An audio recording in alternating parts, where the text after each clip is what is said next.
Yo.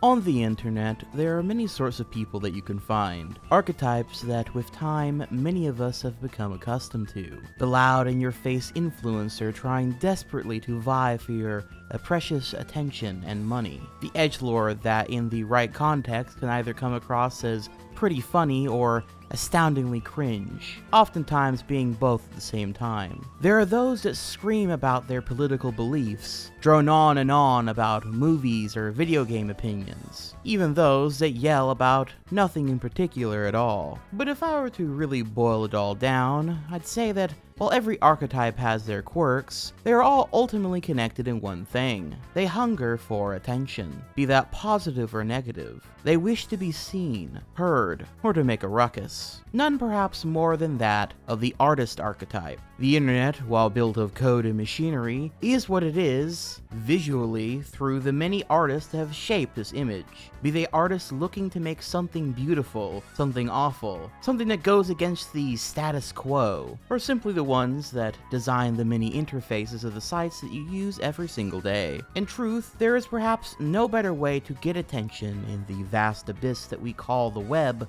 than to be an artist. But while so many scream out for others to notice them, not many can actually handle the weight of the eyes and words of hundreds or thousands or, God forbid, millions reaching out towards them. No matter their craft, be it drawing, animating, making video games, or being a YouTuber or filmmaker, it's a real monkey's paw wish. You can find ways to get so much attention here, have people see your art and all that you do in ways that were completely unimaginable before the internet. However, you cannot choose what they think of your art, or you, for that matter, once they do finally take notice of your work. Today we'll be looking at a cautionary tale, a story of a man who hungered for attention, who needed to be seen, and who failed time and time again with the consequences of that wish. A man whose entire life is made up of mistakes, just about every single one that you could make, and not just simply with being on the internet and handling fame, but with those around him, those who cared for him most, and perhaps even abstractly speaking, in life in general. A man who couldn't handle criticism of any kind, saw enemies in the shadows of every word spoken or written towards him, and with time grew more spiteful out of the desperate need to be right, to be on top, to be better. A man who gave in to nearly every sin along the way in his internet journey from fame to infamy. Today, my friends, we are going to be looking at the tragic fable of Andrew Dobson, the Perpetual Victim.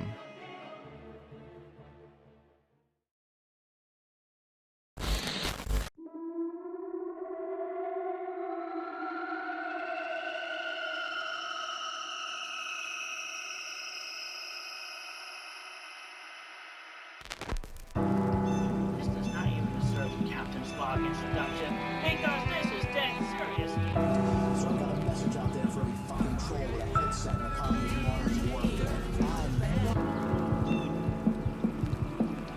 Excuse me, I have some memories I need to repress. I hate the N-word, and by N-word, I mean nerd, not... Hello, gamer fans. Spax here. Everyone, I'm so glad you're still watching ADGN after 15 years.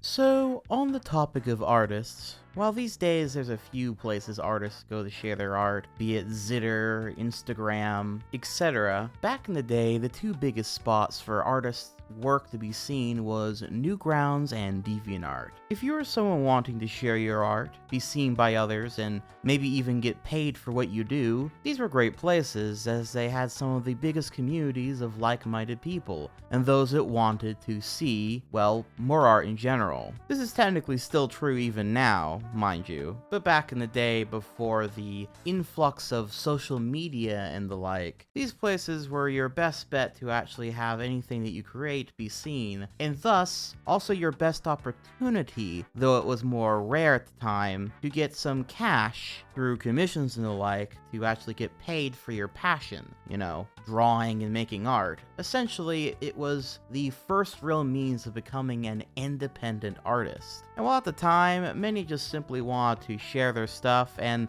the culture around art and videos and creation online in general was just so much less about finding a way to make revenue off of it, and more so just about creating something and then dropping it for everyone to see. This is why people weren't afraid to be a lot more bold and experimental than perhaps they are even now, because you probably were never going to get paid for this, so why not just put your all into it and advertisers and the like be damned? But even then, there were those that did wish to get paid for what they do. Or better yet, just want to find some way to turn this into a real profession. And so because of that, there were a couple more popular ways to get this kind of attention. One way was to draw porn. We'll get back to that one. Another way was to make animations. Once again, we'll get back to that one. But another way was to make a webcomic, which is a comic that is posted to the web. Webcomics represented one of the many ways to take something that was once held back by publishers and the like, and to be able to go fully independent. While comic strips and newspapers or comic books by big publishers needed to follow their guidelines, needed to connect with a big audience, needed to have something iconic, for lack of a better term, to really stay around, webcomics could really be anything and for anyone. They could be as brutally violent and dark as they wanted to. They could be random, nonsensical, edgy, extremely sexual, and they were allowed to appeal to a much smaller, niche audience. And perhaps above all else, they could be far more personal. While some of this sounds like I'm stating the obvious, it cannot be understated how refreshing and interesting webcomics were, especially if you wanted to tell stories as an artist online, but didn't quite have the skill to tell it through animation, which again, much like webcomics, went through a real renaissance during this early era of the internet, with artists who might have never been seen before becoming internet sensations, and eventually, some even turning into household names, at least within the internet and pop culture scene, I should say. When it came to webcomics, some of the most interesting cultures that came from online were from webcomics, be it from the cursed panels of Christian Sonichu comic, which could be argued created an entire culture around documenting interesting internet individuals. Not unlike this video I'm making right now, I suppose. To series like Homestuck, completely dominating every website where fan art or stuff of it could be shared, and becoming near impossible to not notice it, like it or no. True troll comics spawning an entire wave of basic, rudimentary faces that represent various emotions, which could be argued is what would eventually lead into the Wojak, the Beta versus Alpha, the Sigma Male grind set, and this entire strange undercurrent internet culture that has slowly evolved and devolved and reshaped itself and can still very much be seen to this very day. I could go on, but needless to say,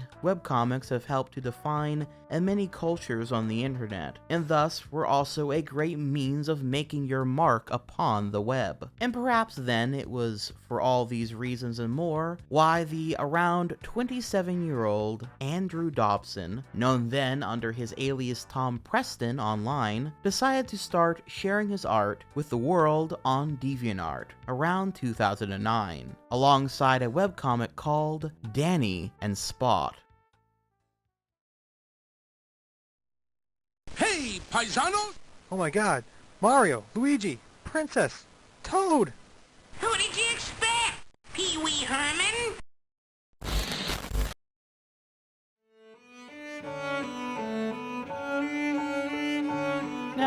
jump into his webcomic, I think some introductions are in order. This is Andrew Dobson, and while not much is known about his full past, there are little details that we've learned throughout the years. One such example being that he has been an artist and lover of animation ever since he was a little kid. He had some trouble with bullies as a child, it would seem, with one story going around that at one point, when he was in school, he was bullied so hard and so aggressively, so mercilessly, that he had to move to a different school in a different state. Though that part has never been actually fully confirmed to my knowledge, but Andrew has talked about his experiences throughout school all the way up to high school being quite torturous from his perspective. What has been fully confirmed, however, is the fact that Dobson graduated from the Minneapolis College of Art and Design with a bachelor's in fine arts, which is actually quite something, as this particular college is always ranked within the top 10 art colleges in the United States, meaning he spent a lot of money on that degree, only to not end up being able to get a single job through that degree,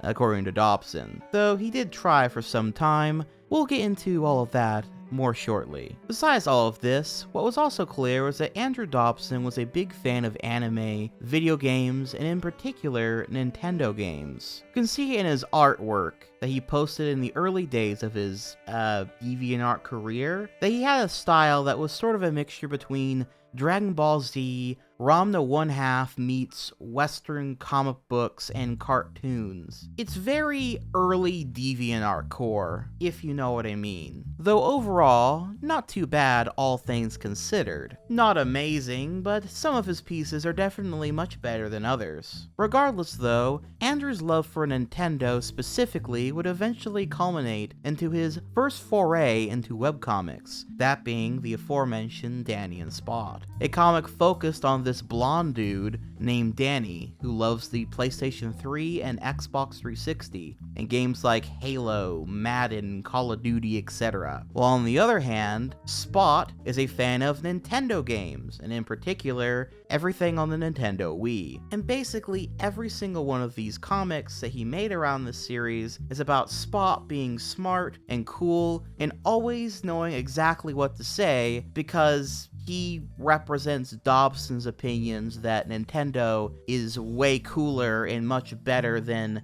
PlayStation and Xbox stuff. While Danny is dumb, quick to anger and overreaction, and always loses in any argument that they have because he is, well, a straw man that Andrew must defeat. A representation of the people that he thinks plays these consoles, which for some strange reason, instead of just allowing them to enjoy what they enjoy and he enjoys what he enjoys, he seems to feel the need to showcase his superior taste in Nintendo games versus whatever is on the PlayStation 3 and 360. Some of you may say that sounds like a really petty and strange premise for an entire comic, and yeah, pretty much. Nonetheless, here are some various examples of Danny and Spot. Quote, "Man, games these days. I remember games that used to have crazy hero characters and wacky plots. Plumbers, hedgehogs, cavemen, pizza slices, and gorillas all used to get a piece of the action. Are you done yet? Now they're all scruffy, buff, moronic nobodies. So, the PS3 can't play PS2 games for some weird reason. And the 360 is a paperweight now due to the red ring of death. You know you want to." No! I don't get you, Danny. You always complain the Wii has terrible graphics, but you go nuts for 3D Dot Gamer Hero. If that same game had appeared on the Wii instead of the PS3, would you still be praising its style? Probably not. Unbelievable! Are you excited about the new Super Mario Bros. Wii? Heck no. Mario and Nintendo are growing stale. They never try to do anything new. Now, if you'll excuse me, I'm gonna go play some Madden and Halo 3. Oh, my head. This unconfirmed Spanish website says Miyamoto wants to leave Nintendo because he's sad he's upset hardcore gamers. Oh, please. Miyamoto pretty much created the whole notion of casual gaming. Do you really think he'd be upset over some stupid, whiny, hardcore nerds? I knew he abandoned us. This is where reality flies out a window. How come you're not playing video games as much anymore? I can't. With work, obligations, family, and friends, I just don't have time to play as much as I want to. You know what you are? You're a casual gamer! No! Here you are, Spot. Try out my new PlayStation 3 game. A touch. It burns! Har har. Hey Danny, you should try this brain training exercise game. No way. When I play a game, I don't want to be developing skills I can use in real life. Wait, that didn't come out right. Let me try again. You know, you bash the PS3 constantly. How come you don't ever bash the Xbox 360 as much? Well, unlike the Wii, which is revolutionizing the entire industry, and the PS3, which is a Blu-ray player, the 360 is just kinda there. I shouldn't have asked. I don't know why everyone is saying New Super Mario Bros. Wii is so hard. It's easy to me. Gee, you don't suppose, over 20 years of history of playing Mario Bros., the new tricks like wall jumping and lack of hardware limiting gameplay mechanics might have something to do with it? Nope, Nintendo was just being lazy. Unquote. I think you get the point after that. Mind you, there is a ton more of these, and basically they all just amount to just this with little variation. With Andrew, Spot, being against hardcore gamers, and I guess anything on the PlayStation or Xbox consoles, while constantly praising Nintendo any chance he gets. And while someone who's more charitable might say that both of these are meant to be extremes, and that the smart one would be someone who's theoretically in the middle and just plays whatever games are fun to them. But no, the truth is Andrew Dobson's glazing of Nintendo knows literally no bounds, as even outside of this comic series, he would also often express his opinions and frustrations with anyone who dared to criticize Nintendo in both the descriptions of these comics, as seen here. Quote, I've gotten a lot of people saying I bashed the PS3 far too much, so here's some friendly 360 bashing to even things up. Also, a lot of hardcore geeks have been bashing the new Super Mario Bros. Wii for being too easy, and I suspect that many of them simply aren't taking things into perspective, unquote. As well as in other one-off comics he would make, like this one where he directly attacks those who mock the Wii's motion controls, and yet defended PlayStation's foray into motion controls, noting the following in the description of this piece. Quote, Sony recently unveiled their final version of their ripoff of the Wii's motion sensing technology, and are calling it Move, because apparently ARC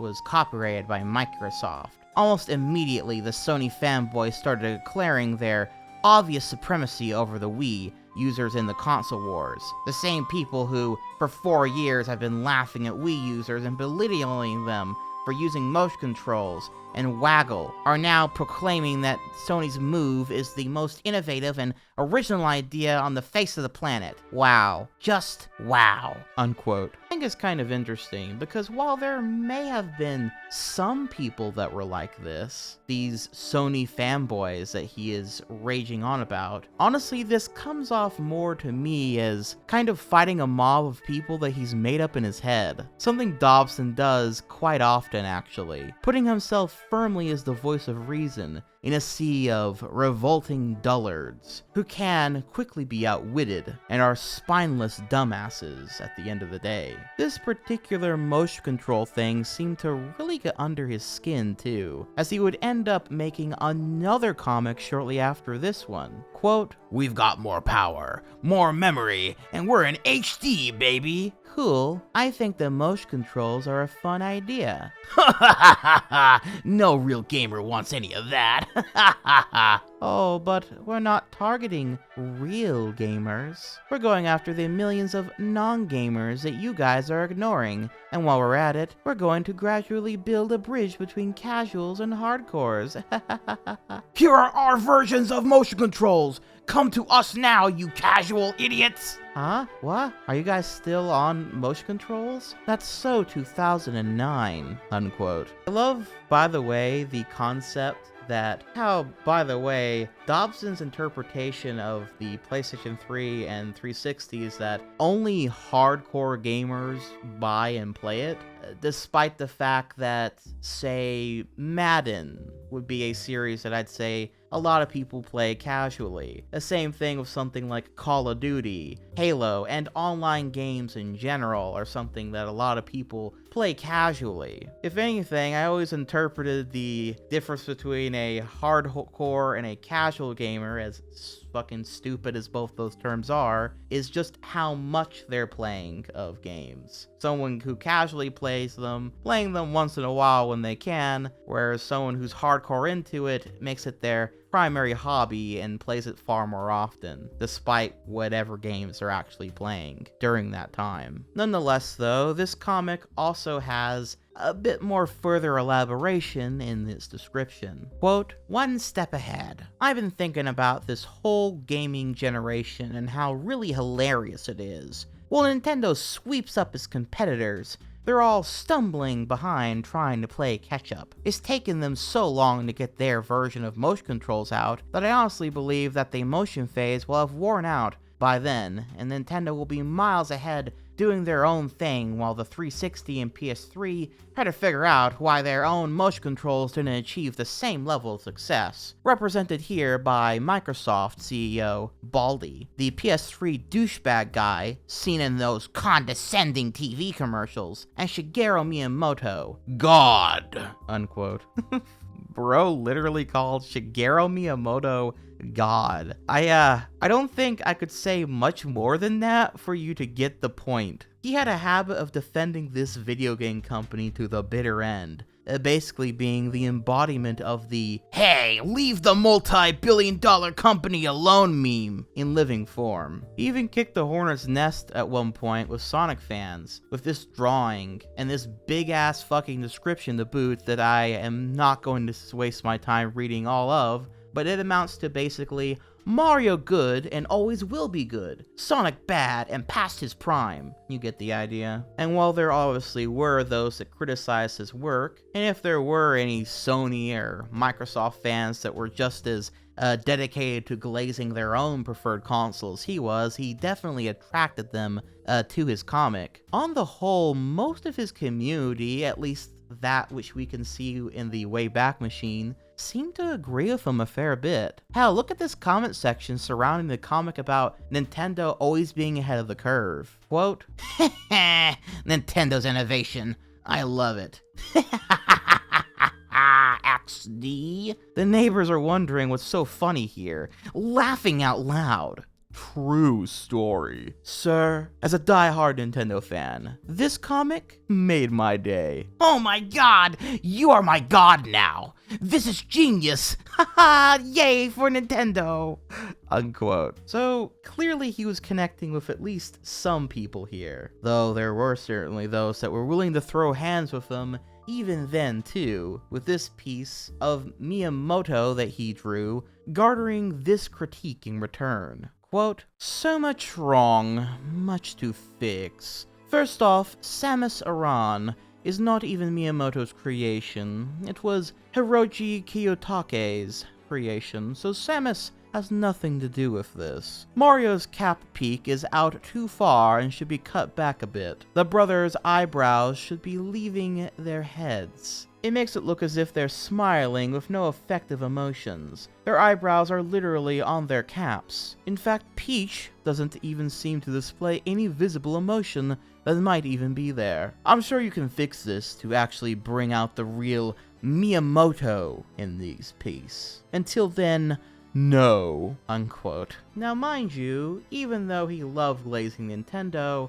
there were certain things that he did take great issue with them, that he did make comics about too, with him having made several comics about the names of Nintendo characters being changed, / now using their original Japanese names, as well as characters' hairs turning blonde, because for whatever reason he really hates blonde hair. Some have theorized that that old story about him being bullied so hard that he moved to a different state, if it is to be believed, that this bully had blonde hair, and thus he has a petty bias against people with that shade of hair color, especially if it ends up on his beloved Nintendo characters. And many of his strawmen in his comics happen to have blonde hair. Hell, Danny from Danny and Spot being a prime example of that. Again, that claim is unsubstantiated, but it's pretty funny, so I'm just going to pretend that it's real. Anyway, here's a comic where he bitches about everything I just went over. Quote, "Thanks to the internet, it's become increasingly difficult to keep things localized. We'll have to make drastic changes. Mario, you're no longer from Brooklyn. Do your best to adopt an outdated, stereotypical Italian dialect. You, dye your hair and lose the Popeye arms. You're no longer going to fight with Mario, and when you do, let your girly emotions run wild. Try to act like a ditz, cause your new name is Peach. Link, you need to be more effeminate to attract the ever-growing anime fangirl group. Dye your hair too, and do your best to look non-threatening. Zelda will also no longer be your romantic interest. Samus, dye your hair and lose the armor. From now on, you'll be wearing this skimpy jumpsuit to attract more men to your games. And finally, do your best to pretend this never happened. Mamma mia! Unquote. Stupid fucking Nintendo. They fucking made my favorite character Princess Toad shit and renamed her fucking Princess Ass Crack and made her blonde. Though they are my mighty god, they will never be forgiven for this transgression." But anyway, eventually Andrew would grow tired of this Danny and Spot comic though, and would sort of accidentally walk into what would end up becoming his most famous, or perhaps infamous, webcomic series. That being So You're a Cartoonist.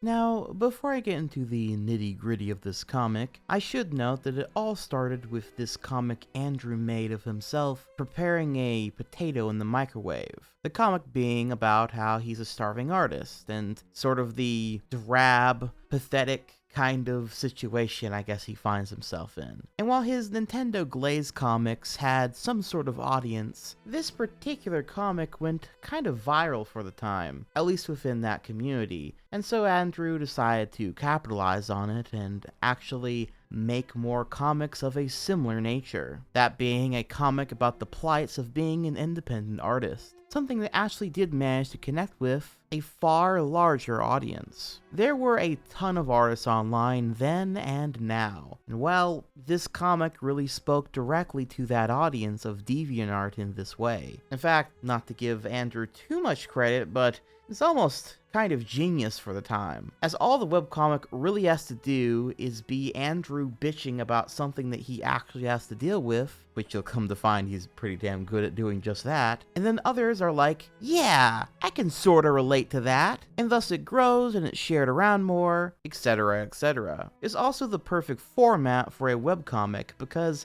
it's kind of a meta webcomic about the thoughts of being a webcomic artist, which again is something you could only ever pull off on the internet to begin with at the time, since it's, well, very personal, and in many ways, a little self-masturbatory if I'm gonna be real. Nonetheless though, before we delve deeper into these comics specifically, and what it evolved into over time, I do think I should note that in general the comic got very popular, enough to actually land Andrew a job for a time. That job being to work with the pretty damn popular for his time YouTuber brentalfloss, someone who got mostly popular for his videos about made-up lyrics from lyricless video game music that I'm fairly certain if I played some audio from, I might get copyright claims, so probably won't show you any examples here. But nonetheless, all you need to really know is this dude was pretty popular, and even worked alongside the likes of Nostalgia Critic and the ThatGuyWithTheGlasses.com crew, something I'll talk about later on in my greater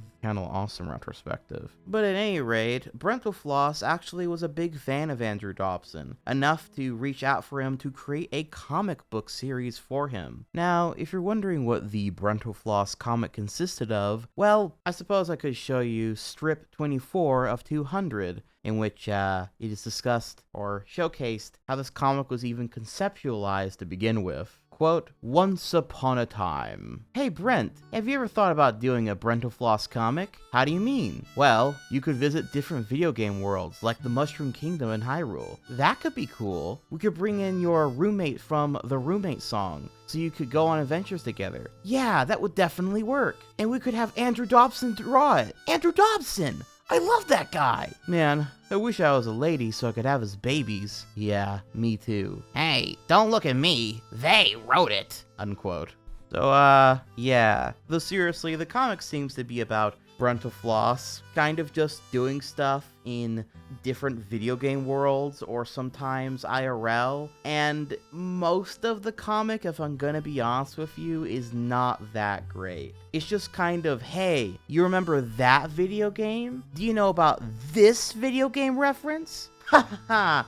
Us gamers know about that video game reference. It's mostly just that kind of humor, which I'm personally just not a big fan of. I guess to be fair, it was made during that early era in which acknowledging something's existence online that you happen to also know about was weirdly more novel to people than it is now. And it's the primary reason why there's a lot of video game-based comedy stuff, both through video, animation, and indeed comic book form, that was made early on that kind of just consisted of inside jokes or references. And sometimes it can be kind of funny or okay, but most of the time it's just acknowledging a random factoid or piece of trivia from a video game and I guess acknowledging that it's weird or silly, and that's kind of the whole punchline. Nonetheless though, I guess it was at least somewhat popular, as there was 200 strips made for this comic before it was eventually finished. But there's nothing all that crazy or interesting for that matter about it, but I figured I'd note it, as it no doubt also helped in getting more eyes on Andrew Dobson, in addition to his So You're a Cartoonist webcomic. Which, speaking of, no more stalling, let's start looking at that comic more in depth. So You're a Cartoonist is without a doubt the most popular thing Dobson has ever made. Bar none, we would not be talking about Andrew today if it had not been for this webcomic taking off as it did. Even bearing some of the cringe we've witnessed thus far in mind, this comic best reflects the psyche of Dobson and his slow but steady descent into the man that we know today. However, like I said before, it started out kind of alright, with most of the comics being about the plights and hashtag relatable moments of being an artist online, particularly one who hasn't, well, lack for a better term, made it yet. Sort of just getting by off of passion and a dream, you know? While knowing what comes later does paint many of these as rather cringy, what they are, for the time, they weren't all that bad. Here's a few select examples of some of the earlier comics. Quote, Art supplies! Papers, erasers, stencils, paint! This store has everything! Aw man, just think of all the creative things I could do with all these great supplies! Is this a sin? The way you're acting, it really should be. I'm gonna draw some fan art of my favorite Doctor Who doctor. Heh, his cheekbones is kinda hard to draw, but I'll get it right eventually. 6 hours later. I've got some great line work going on here. I'm in the zone. Oh yeah, I'm gonna try to draw this next line without a ruler. A viewer asked, do you still work with traditional mediums? Any tips for getting it on the computer? Yes, and I recommend scanners. They're great. Another viewer asks, do you watch My Little Pony Friendship is Magic? Maybe. Drawing from life is very important for all artists. It will help you grow, but you may need to relearn how to draw to do so. Whatever. Arrgh. Why can't I get this pose right?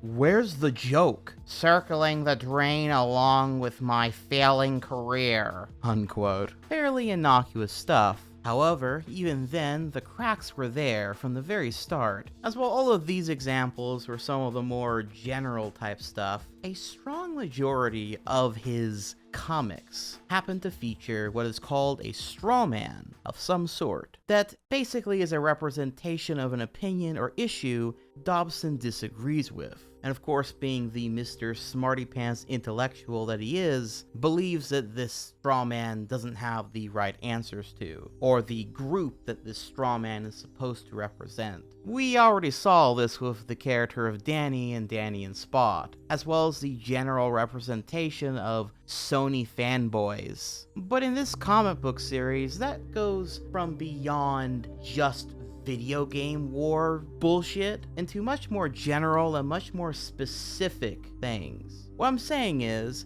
Dobson is really fucking pretentious and rather annoying, especially when it comes to addressing criticism. See, while this comic series got him a lot of attention and many fans, it also brought with it some critics. People who either found his comics dumb, pretentious, or in some cases, badly or lazily drawn. Or maybe they just disagreed with a point Dobson would end up making in a comic. Some might have disliked that these comics had gotten so popular to begin with, or maybe some people just want to fuck around with the new popular guy on the scene. Stir the pot, as it were. However, truth be told, be they true haters, trolls, or people who simply just were giving some constructive criticism or a opposing opinion, Dobson handled it as if they were all the exact same. That is to say, that he couldn't handle it whatsoever, with his preferred approach to these sorts of comments being to write a smug comment in response. In some cases, writing full-on fucking essays arguing with people, and often lamenting that now that he's popular, people feel the need to mess with him and critique him even more, implying that they are only doing so out of jealousy, which would all be one thing if it all just kind of ended with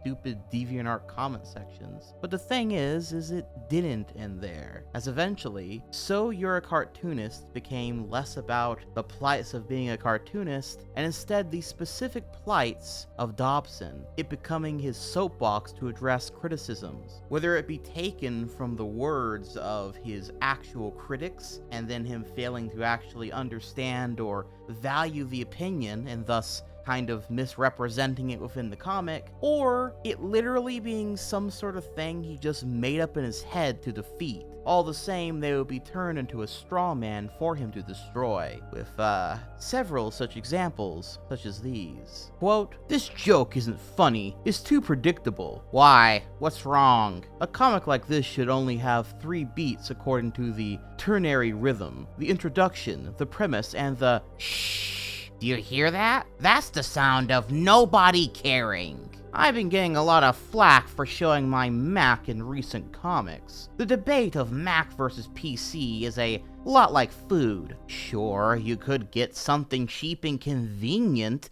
to meet your arbitrary needs. Or you could get something that's good for you and won't give you problems every day of the week. Or, you could just not be stupid and fucking buy a iMac for $1,200 or more. So you're a cartoonist? Sure am. What style do you draw in? Well, it's kind of a mixture of all sorts. American, European, Japanese, and others. They've all influenced me greatly and, yes? So like, manga, right? So, how did you become a comic book artist? Well, I started by hosting a free webcomic series online. Then, when I had enough material and fans, I began submitting my work to publishers. It took a while, but eventually my story was picked up. Sell out. Amongst these, he also did these meme ones such as Things I Will Never Understand, in which he notes that he'll never understand sports, Final Fantasy, Twilight, Transformers, furries, D&D, and Klingons. My favorites of which being the sports one where he tries to show a periodic table to like a football player. I don't know why you'd be doing that. And then Cloud from Final Fantasy VII saying, "Life is like a dying apple and red wine," which I don't know if he perceives Final Fantasy to be like super like deep and has like a lot of complex language, but I like how him just saying this one thing has him bringing out a thesaurus. Like, what word did you not understand in that sentence?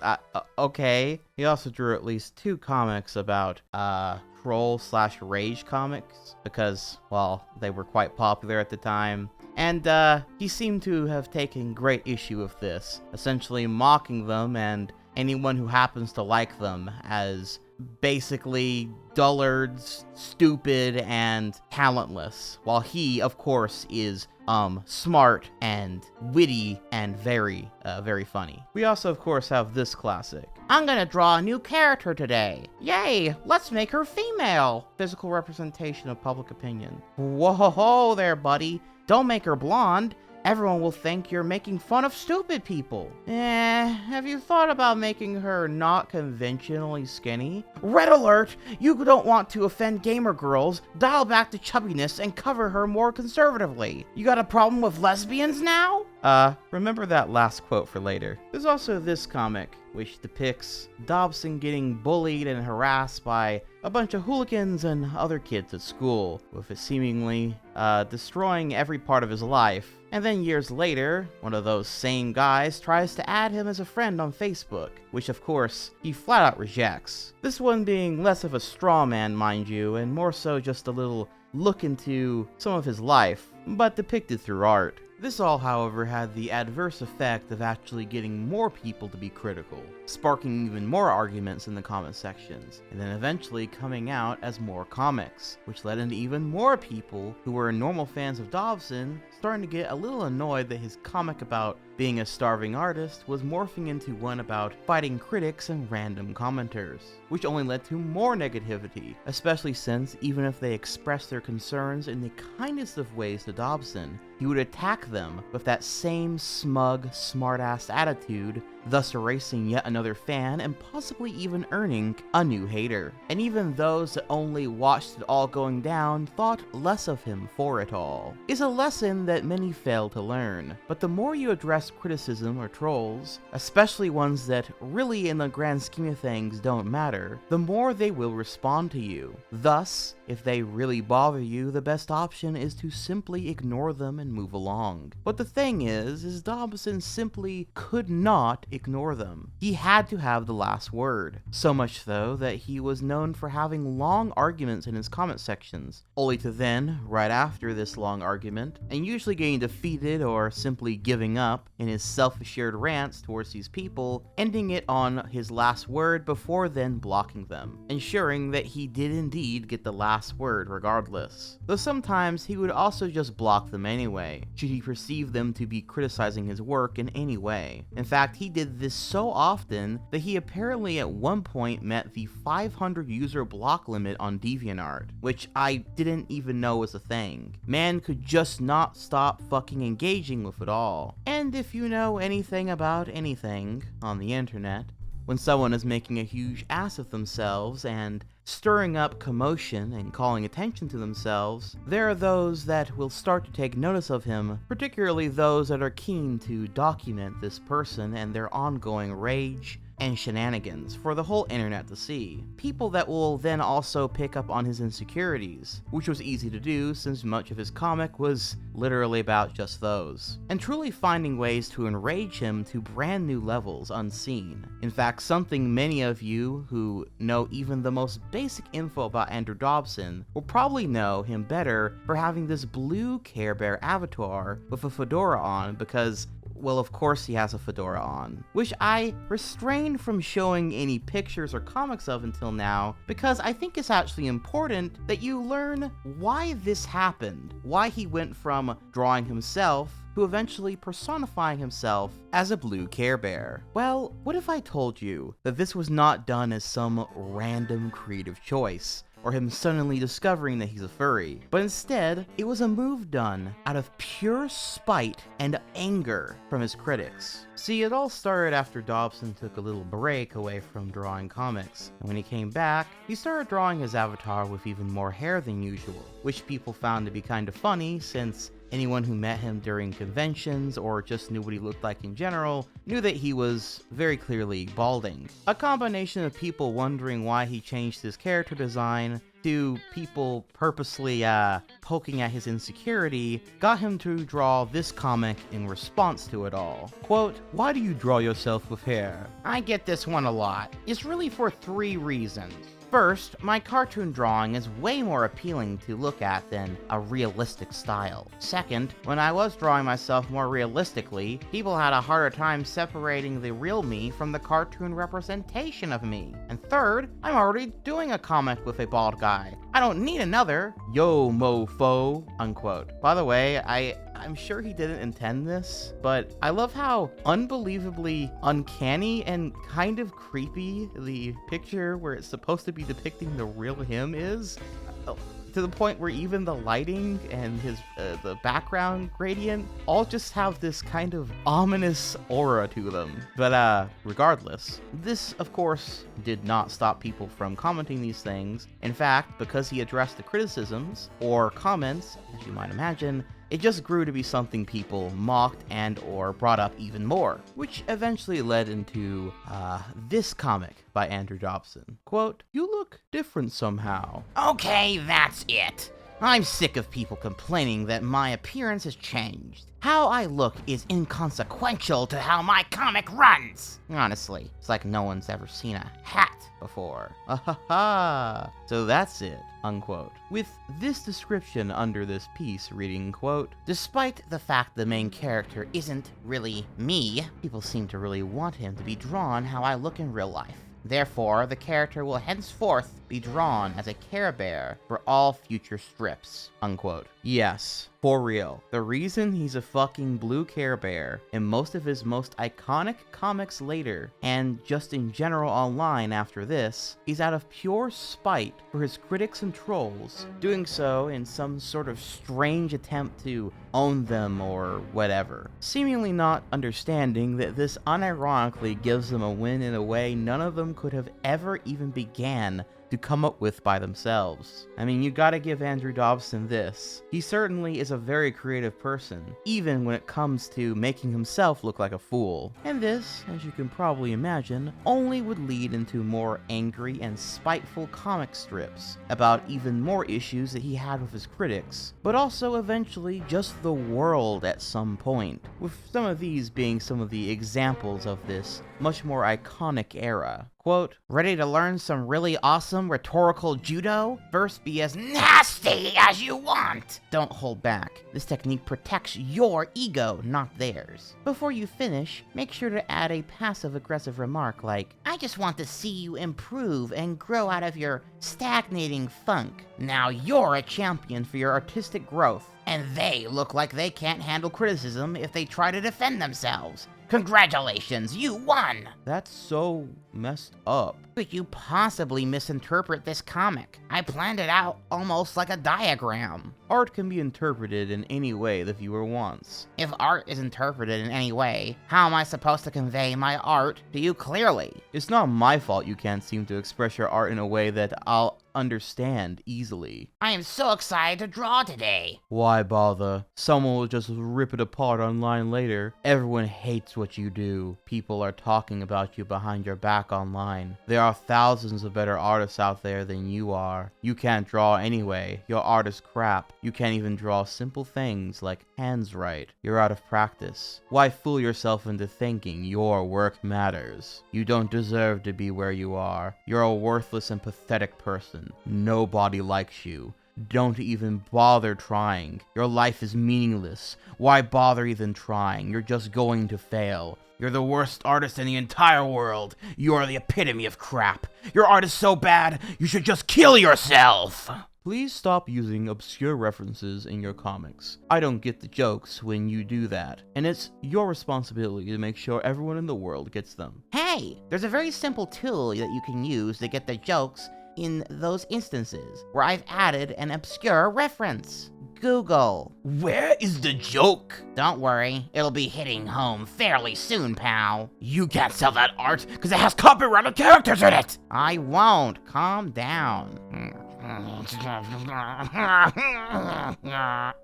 At any rate, the Care Bear era, so many know Dobson under, is also when he himself went through a bit of a transformation politically into a full-on male feminist, with there being several comics that he would make basically being about the male gaze, people disrespecting or being rude towards women in nerd spaces, and basically him being a righteous defender and warrior for them. And it was this mindset that would lead to one of his most infamous comics, and probably one of the most popular that he's ever made because of it, the Power Girl strip. Quote, "Tell your girls to smile." Hey, quit it. Excuse me a second. Understood. "Help! A blue bear in a fedora is attacking me with a baseball bat!" Sir, this 911 line is for emergencies, not prank phone calls. Unquote. Now, the thing is about this particular comic is the reason it became infamous, outside of it just being cringy, especially with Dobson doing the whole nice guy grind set, and with comics he had written before where he was afraid to even interact with human beings, period, let alone fight them, was actually because this whole comic was based on a situation IRL, when Andrew Dobson was at a convention, and as you can clearly see here in this picture, there was indeed a Power Girl cosplayer there, but who was quite willingly posing for these photos. While in the background, right over there, there's good old Dobby, fuming, raging, growling like the little blue bear that he is, about how he must defend her and save her from posing for a picture she clearly wants to be in. Or in other words, he made the whole fucking thing up in his head and made a comic about it, which is already super fucking funny and led to quite a few edits of the comic and a ton of mockery his way, and deservingly so. But it also pointed a spotlight on one of Dobson's biggest issues, his perception of reality. See, while in this case he imagined a situation where he was the hero defending a woman in need, so many of these comics, while on the surface are a means of addressing criticisms he gets and defeating a straw man so he looks like the smart guy, the thing is it's also a means of presenting himself as a victim. In this case, a victim of someone who he's invented in his head, or the culmination of comments he's gotten. Since you'll notice he never starts to fight in these comics, he is basically always reacting to someone else attacking him. His bear persona is made both out of spite and symbolically also represents how he's a victim of this mob, forever changed from man into a caricature, cartoon character of himself.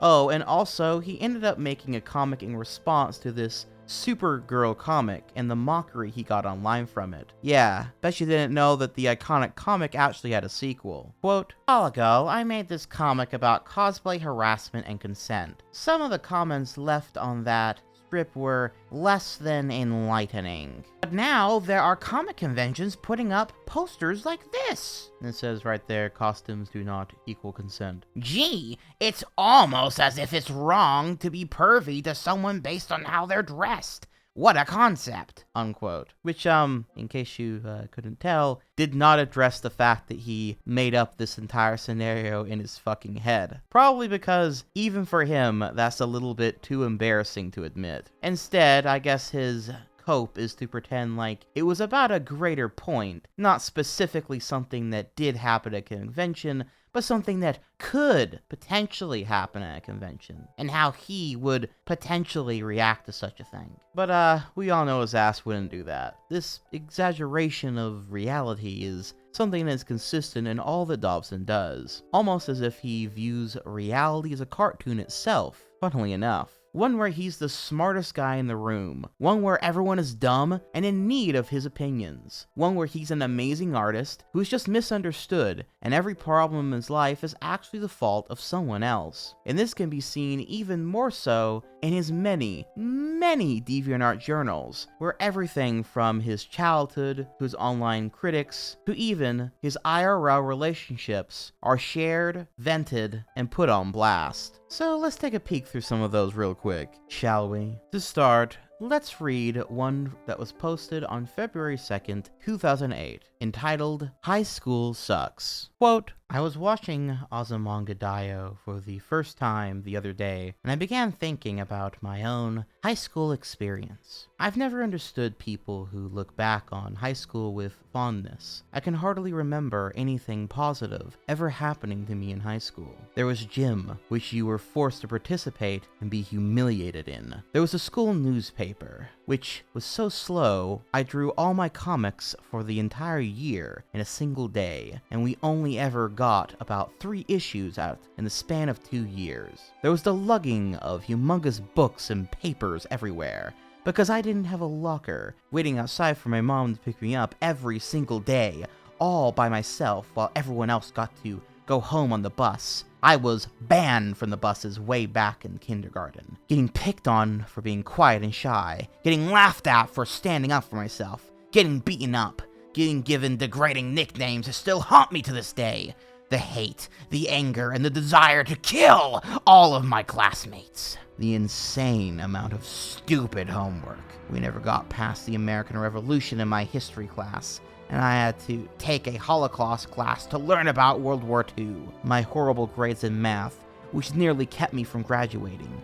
The annoyance that people good at sports were popular, while people who were genuinely talented were beaten up upon. Dealing with racist and stupid kids. We only ever had one black kid in my entire 12 years of schooling. Getting ignored by girls and then seeing them end up with my arch nemesises. And just looking back on all the stupid things that I would say because I wasn't smart enough to know better. The ironic thing is that many of the things you think of when you think high school all happened to me during the summer transition between high school and college. I got a girlfriend, learned to drive, got dumped, got accepted into college, and had a part-time job all in the span of 3 months. It was a lot for me to handle, having grown up so sheltered for so long. It honestly feels like I was forced to mature overnight, from being a kid to having adult responsibilities. Maybe it's just me, but I have very unhappy memories of high school. And the best day I remember was being able to leave all that shit behind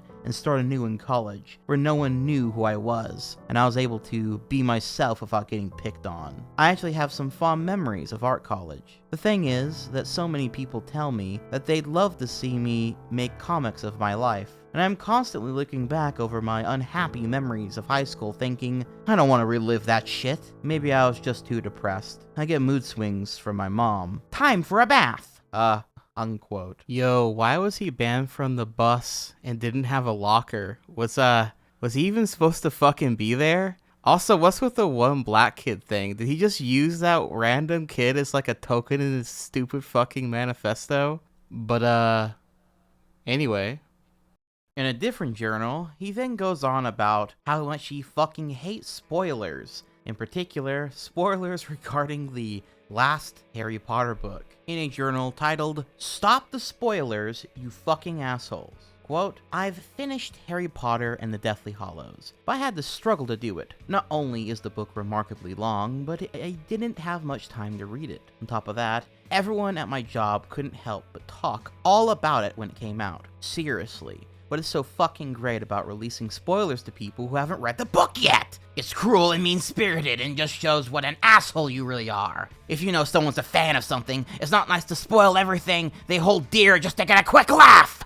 I've already heard stories of people who've lost friends because their friends spoiled the ending of Harry Potter to them. As I was saying, it was particularly hard for me to get through the books fast enough. I was reading it for 4 days straight, and 2 of those days were at work. One asshole there, finding out that I was reading the book, proceeded to explain the ending to me, while I shouted at him to stop. I eventually threw my chair at him and conked him on the head with my water bottle, but that didn't stop him. Finally, unable to get him to shut the fuck up, I screamed very loudly to drown him out, and left the room in a hurry. I could hear him laughing maniacally behind me as I wandered through the halls. Why do some people have to be such fucking assholes?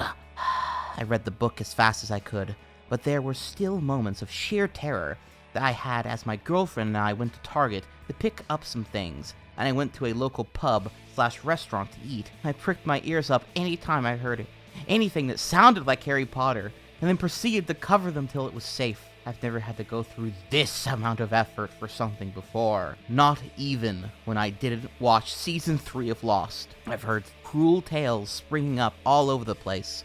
In England, where a couple of books leaked a few days prior, kids who were lined up at the bookstore waiting to get their hands on the final installment were bombarded by a group of people with megaphones, blasting out all the spoilers to them before the group of policemen were finally able to subdue them. That's a horrible thing to do to an adult who's into Harry Potter, but far worse to a kid who's enjoying the stories. Most of the time, it's the people who hate Harry with a passion that seem to come up with these wickedly evil things to do, and their defense all along is that, oh, it's just a book.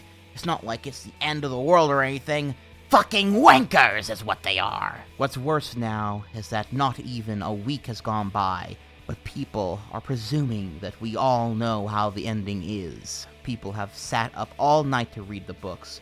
A lot of people have done this, and it makes it harder on people who are a little slower or aren't able to get the books on time. I ask that if you've read the books, try not to release spoilers for at least a month so that everyone can get caught up. And if they haven't read it by a month's time and still call themselves a Harry Potter fan, it's their own fault. Still not nice to release the spoilers, but by a month's time, I think it will be just common knowledge for everyone, and they'll all stop talking about it. If anyone releases a spoiler in this journal, I'm going to delete it. Plain and simple. Fuck you if you think you're gonna ruin it for other people. Unquote. Now, don't get me wrong, it is rather mean and rude to, purposely try to spoil something for someone, but nonetheless, this whole rant does seem like a wee bit of an overreaction, I especially love how he notes that trying to avoid spoilers for the last Harry Potter book is the most amount of effort that he has ever put into anything in his life, which is, well, it's his words, not mine. This journal, which I am not going to read the entire thing because it is rather long, but it's a further showcase that weirdly everywhere Dobson goes, he seems to get ridiculed or be mocked at some point. In this particular case, it's about where he works, evidently being an airport, and there being an incident with a toilet being full of shit, and a rumor being spread around that he was the last one in there, and so he was responsible for the big poof bowl. And while apparently it was proven by the supervisors that this was not the case, people thought it was so fucking funny that they kind of just kept mocking and taunting him, teasing him anyway. Mix that with the supervisors being kind of shitty or demanding to him that day, and he started to snap and started being snippy at people, not doing his job exactly the way he was supposed to do, and eventually he proceeded to flip off a group of people that work there, which the supervisor saw and ended up suspending and firing him because of it. Again, that's just a quick summary, but I can't help but feel the whole scenario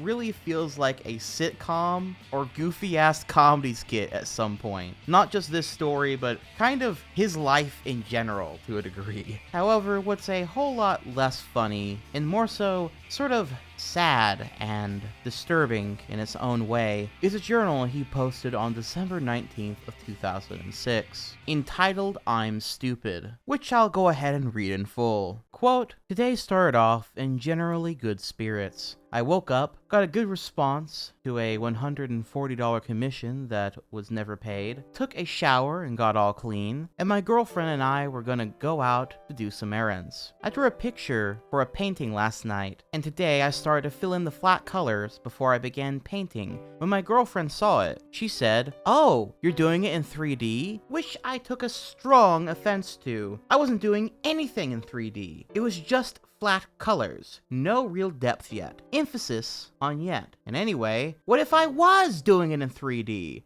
Why should that be such a put down? Trivial though the cause may have been, it worsened my mood for the rest of the day, and my desire to paint the picture was instantly evaporated. I instead loafed on the couch for 2 hours while she got ready to go out. When she was finally ready, I was instead ready for bed. The conversation didn't pick up right away while we were driving. I was still a little sour about the painting. I know she didn't mean to put me down, but it hurt nonetheless. Finally, we started talking about her nephew's presents for Hanukkah. At this point, I really started to feel a bit homesick. I miss waiting for Christmas to open presents. I miss the uncertain feeling of whether or not Santa really did come for a visit. I miss the stockings, the tree, and waking up at 6 a.m. This will be almost the 5th year that I've missed it because I've been out here in Minnesota. All my family is out in Massachusetts, and I won't be getting anything I want for Christmas this year yet again. I'm not a Christian, and neither is my family, but out here in Massachusetts, I don't know anyone who didn't celebrate Christmas. So when my girlfriend told me that her nephew was going to be brought up Jewish, something kinda kicked off in my brain. Looking back, it seems rather ridiculous, but at the time, I just felt like a whole piece of childhood, the Santa and all that, was being kept from him. This only further heightened my homesickness. While I waited for her to pick out some clothes for her sister,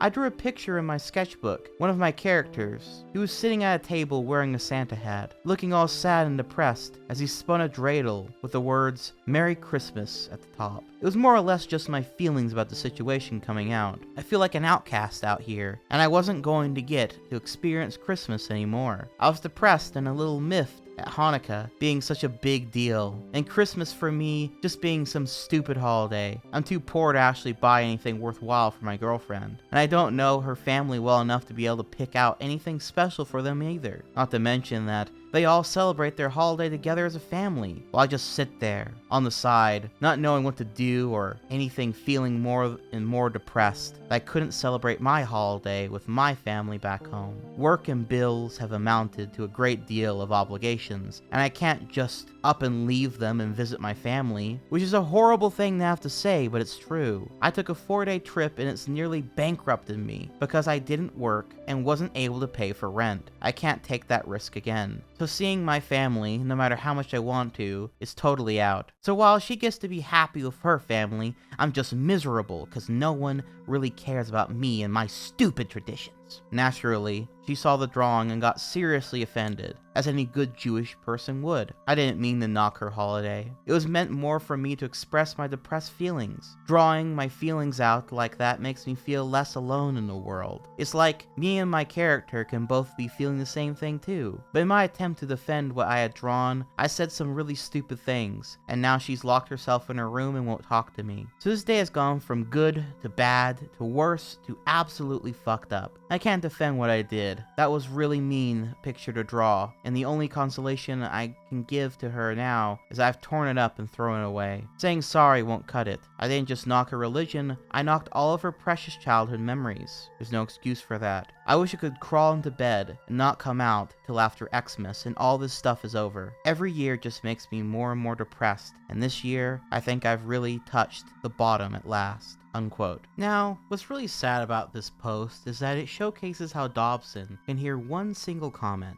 in this case his girlfriend asking if he was rendering this picture in 3D this time, and in his mind it can fester and fester, boil and twist into it somehow being an insult on him, his character, his skills, or whatever. Something that upset him so much that he decided to throw a big fucking pity party over it, and instead of just talking to his girlfriend about it, he instead just sulked, her not even knowing that she had somehow offended him. Worse yet is instead of trying to discuss his feelings with her about Christmas, being homesick, and also seriously thinking about how important holidays and traditions are for him so that they could maybe meet somewhere halfway in their own private fashion or something, he instead sulked more and more, and then ended up drawing a mean picture instead. And what's worse is underneath this journal post is actually a comment from his then girlfriend, responding to this journal, because also, disturbingly enough, may I remind you, He wrote this journal as this was going on, as she was in her bedroom more than likely crying. Instead of Dobson keeping this to himself and trying to find a way to console this issue with his girlfriend, he instead posts a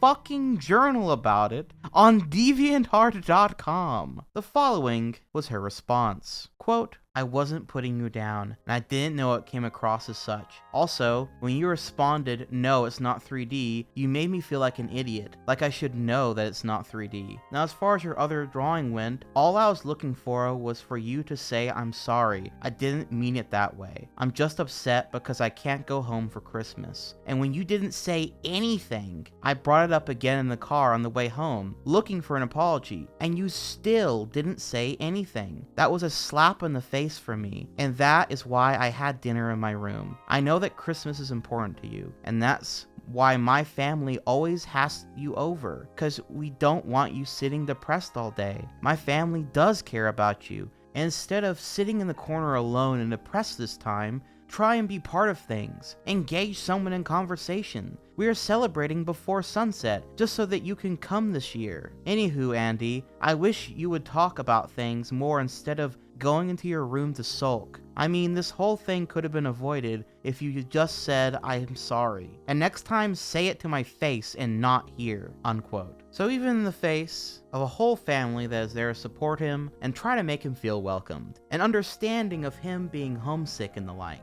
and his girlfriend seemingly being quite understanding of how he feels, he instead sulks, suffers, because he would rather play out the role of the lonely, pathetic victim than to just try and engage in actual conversation. He expects people to just know what he's thinking and feeling, and is further insulted, enraged, and saddened when they somehow cannot read his mind. Not that you would ever want to see into the dark recesses of Dobson's brain, of course. See, there's a part of Dobson's history that I didn't bring up until now. I may have lied about his online career starting in 2009 with his Danny and Spot webcomic. No. See, that was when his Tom Preston persona started his online career. But Andrew Dobson in general? Well, he actually started all the way back in 2005 under a different name. One that would come to haunt old Dobby in the years to come. And one that some might say is what launched Dobson into true lolcow status on the internet in combination with a smug attitude and lack for being able to take criticism, once people finally put all the dots together. For you see, Andrew Dobson also had a bit of a dark secret. His intro online was that of the user CattyIn, an inflation fetish porn account.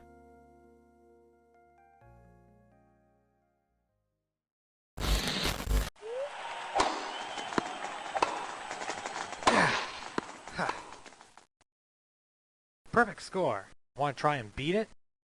You bet!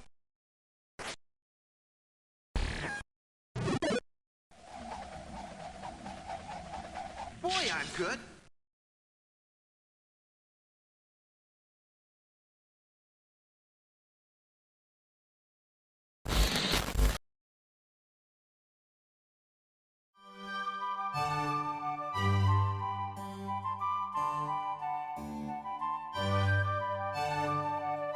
Man, I knew Andrew had an inflated ego, but See, back in 2005, Dobson had both a DeviantArt page and a website where he made such wonderful, precious, delightful pieces such as this, or how about some of these?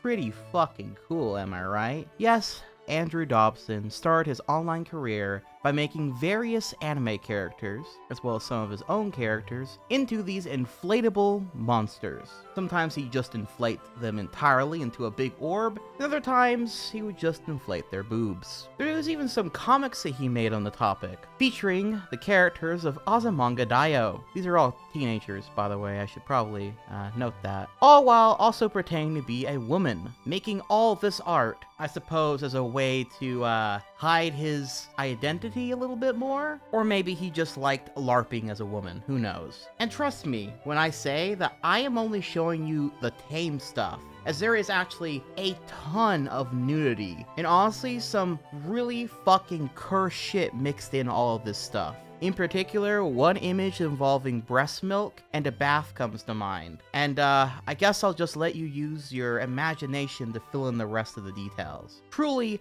some of the worst, weird DeviantArt fetish material out there. But anywho, for a long time, Dobson tried to keep this part of the online persona and history hidden away from the far more professional Tom Preston page. But the thing is, he was pretty popular under his porn moniker and pages, and his art style was pretty damn similar. In fact, because he had never really taken the time to expand his art style or try something different, it became pretty easy once people knew of both of them existing at the same time to put two and two together. And when they did, boy oh boy did people mock him all for it. Something which he commented about in at least 2 journals via his DeviantArt page, as he was getting droves and droves of comments about the topic on all his pieces, new and old, as well as it eventually being featured prominently on his Encyclopedia Dramatica page for everyone to see, something which we'll come back to again shortly. But for now, here are the 2 journals he wrote on the topic. Quote, "While I could have sworn that I already explained this publicly numerous times, with the recent insurgence of trolling I've been getting, it probably wouldn't hurt to publicly announce it yet again. I was a very prolific fetish artist for about 2 to 3 years after college. Heaven forbid. Honestly, by DeviantArt standards, my stuff was pretty damn tame. I don't think I did anything ever that went beyond an R rating. Heck, I watch artists who occasionally draw stuff far more sexually explicit than I ever did. I try to keep my accounts separate, but as it's become clear of the internet, that just wasn't gonna happen. People started to find out, and I was embarrassed, rightly so, thinking that I had kept it secret. While under the other account, I pissed off a number of people who I shouldn't have, and for the past 5 years now, I've been trolled pretty much every day and night from people who fed off my fear of being found out. I kept it secret for as long as possible, but recently I just gave up and decided to come clean and admit it. I had removed from the internet pretty much everything I did when I was using the other name, but some pictures just couldn't be removed, or were saved on people's hard drives, or were reposted to places like 4chan, where naturally, it took on a life of its own. Right now it's happening again, as someone on DeviantArt created a fake name, is posing as me, and is reposting all my old fetishy pieces which have been floating around the internet limbo, with links to my Tom Preston account for good measure. Since I no longer have my old account, I deleted it from DeviantArt, nor have the artwork up anywhere that I have any control over it, there's not really much that I can do. So yeah, if you see anyone posting links to a Caddy In account, please just ignore it. And to those people who keep sending links to my fans or posting on my front page, just a heads up, but I'm probably gonna block you. It's not out of cowardice or fear, but because you're obviously just doing it to troll, and it's pretty stupid and pointless. And I don't need that shit cluttering my inbox. I get enough of that every day as it is." Unquote. Then, in part 2, he said the following. Quote, "Seems a lot of my journals are coming in parts lately. I need to ask that my fans do their best to not troll the trolls. In other words, don't give them the attention that they're seeking by going to their page and badmouthing them. Since this whole trolling thing is already out in the open, I should probably explain another aspect of it. I've become a meme. This is how it works. As soon as I post a new "So You're a Cartoonist" comic, someone then takes it and re-edits it to show how much I suck, then reposts it somewhere for the lulz, usually on 4chan's /co section. It's not a new thing and has been going on pretty much as long as "So You're a Cartoonist" has existed. Numerous troll accounts have been created on DeviantArt to repost these comics, and every single time these accounts have been deleted or the works removed because DeviantArt has clear violation policies against reposting other people's artwork. This rusty person isn't the first to do it. It's just more apparent now because of my last journal. More often than not, my fans have been extremely vigilant in reporting these things before I even find out about them. Half the time, I get a note in my inbox saying, "This guy is saying bad things about you." When I go check it out, the account is deleted. So I'd like to thank my fans for that. You guys are awesome. The best thing you can do if you come across things like this is to just silently report it and move on. Don't comment on their page, don't comment on their art, and above all else, don't tell them that you've reported it or try to threaten them. It's just gonna make things worse. Remember, these people are looking for a reaction. They want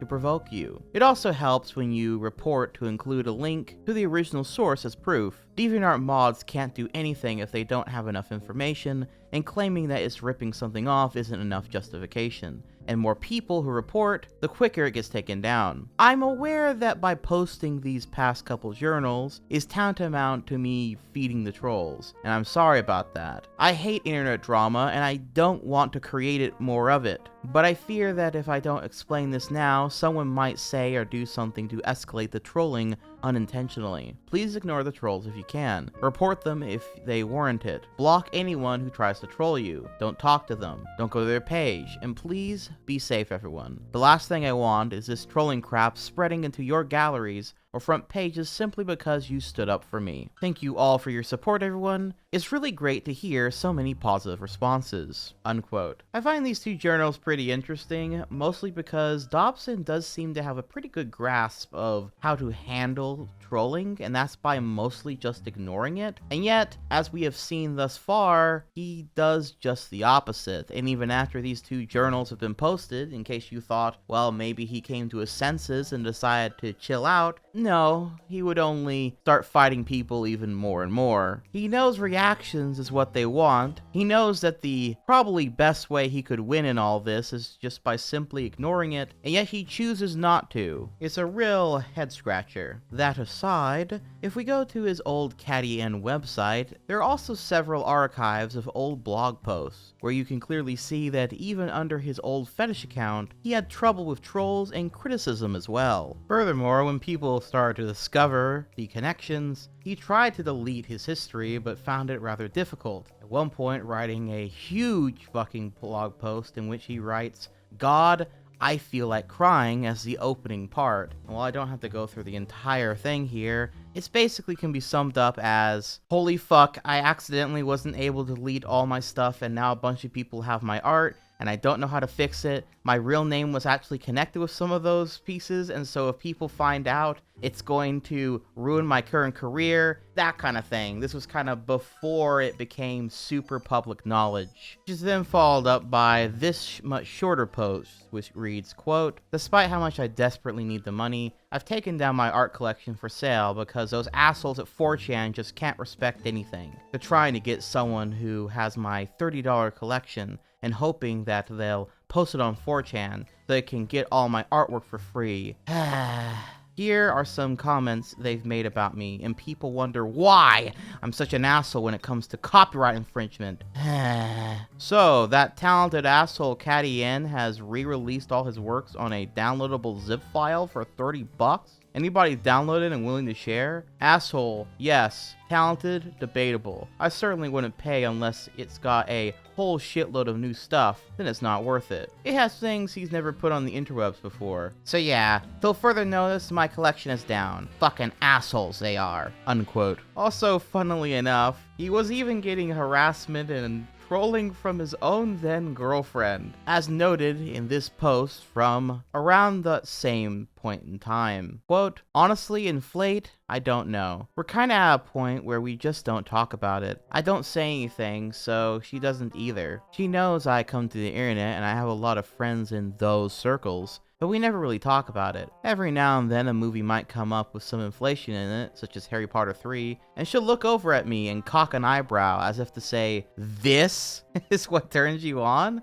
But that's about it. Other times, however, she's kinda encouraging and disencouraging at the same time. She knows that sex sells and that I could make a lot of money off of working on commissions, making inflation-related material. And since we're so poor right now, that's always tempting. But then she doesn't give me the time to do it, and she doesn't like it, so it makes me nervous to even consider working on it when she's around. I really wish it was just acceptance. Just her saying, 'I understand it's weird and it's okay. I personally don't like it, but that's okay if you're turned on by it.' But instead, it usually devolves into conversations about what the roots were to my becoming an inflation fan. Almost like she's trying to disrespect my brain and find out what caused my abnormality so it can be psychologically repaired as if it were a mental illness. It's a little natural for her to be diagnosing me like that, given her own personal history, but she doesn't accept the "I don't know, I just do" answer. There has to be a logical reason for it, and that's kinda what's barring us from being able to agree on something. I love her greatly and would never give her up, but not liking my sexual fetish is kinda hard to cope with sometimes. I can only hope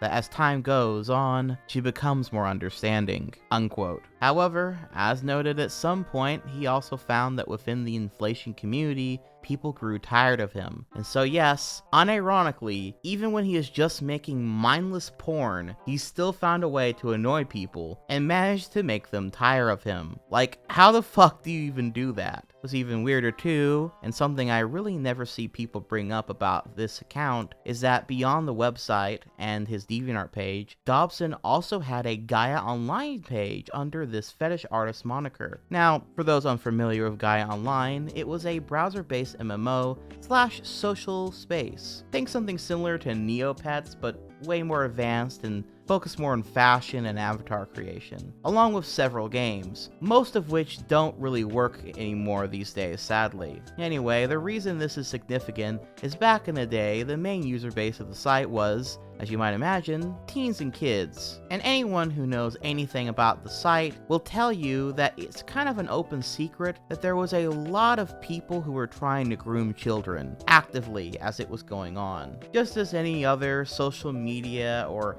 game where kids are kind of able to just play and have fun, predators found their way onto the site when they realized that its user base was mostly kid and teen girls. Fun fact, did you know Yandere Dev used to be a huge user of Gaia Online? Just thought I'd note that. But anywho, let me be clear, I'm not accusing Andrew Dobson of doing anything like that on the website, but he was actively advertising and discussing inflation porn fetish stuff on the site, where it was mainly kid and teen girls on the forums, which there is actual evidence for. And while there is not proof of this latter thing, he was more than likely also in the several game lobbies where there was active instant message chats where people talk to each other, and it's pretty likely he probably talked about his fetish stuff there too, though I cannot confirm this completely. I'm not saying Dobson is a child creeper, mostly because nothing said in the forums seems to indicate that he was trying to harm or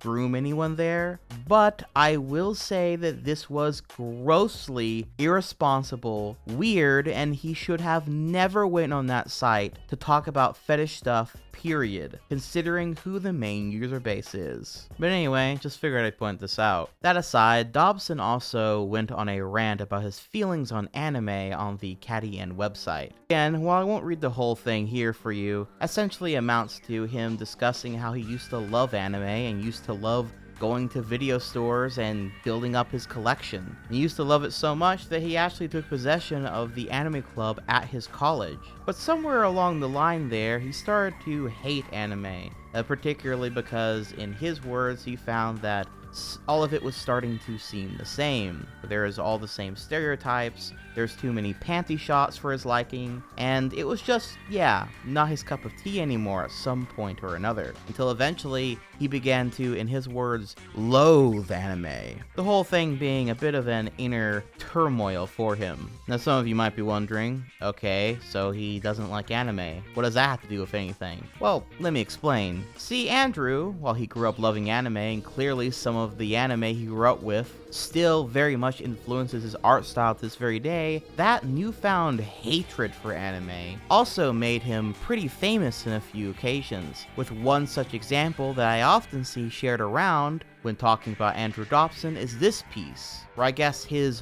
Western characters beat up several popular anime characters, in a piece that he calls West vs. East. But the thing is, while this hatred seemed to come from a place of growing out of an interest for it, particularly because I guess in his words, they're all seeming the same, which, I'm sorry, but it's just like a cringe take. But also, I do kind of agree with him that the panty shot shit can be pretty cringe and weird in anime when it happens. But, you know, he's also literally drawing these same characters completely naked, blowing them up with a balloon pump shoved up their ass. So I feel like his thoughts and opinions on that front ring a little bit hollow, you know? Well, it turns out that all that stuff that he just said was completely bullshit, as there's a much more deep-seated, petty, and honestly, fucking absolutely psychopathic reason that he hates anime. And that's because he believes that anime ruined his art career, ruined his only chance to work at Disney, and ruined all of his dreams. Basically, he believes anime ruined his life, leaving him the sad husk that he is today. Now, you might be wondering, how the heck did he come to that conclusion? Well, let's read his journal post all about it in response to the negative feedback he got on his West vs. East drawing, where he finally reveals fully why he actually hates anime, and why he believes it ruined his life. Quote, "So, my West vs. East picture, which involved my Disney-inspired cartoon characters beating up prominent anime characters, has gotten quite a bit of attention in a very short amount of time. I'm quite surprised that, ironically, a lot of the feedback has been good. I was sure that I was going to get flamed to death for doing something so sacrilegious to these wonderful shows. It's true, I've gotten a little flack, but even that was mostly people saying, don't hate it cause it's popular, rather than, you hurt Naruto, you evil, haha. Also, I see a lot of people reading too much into the picture too. You have to understand that I used to love anime. I got into anime long before anime was even known. There was no internet to download it like there is today, and the only way you could watch it was through Viz or US Manga Corp.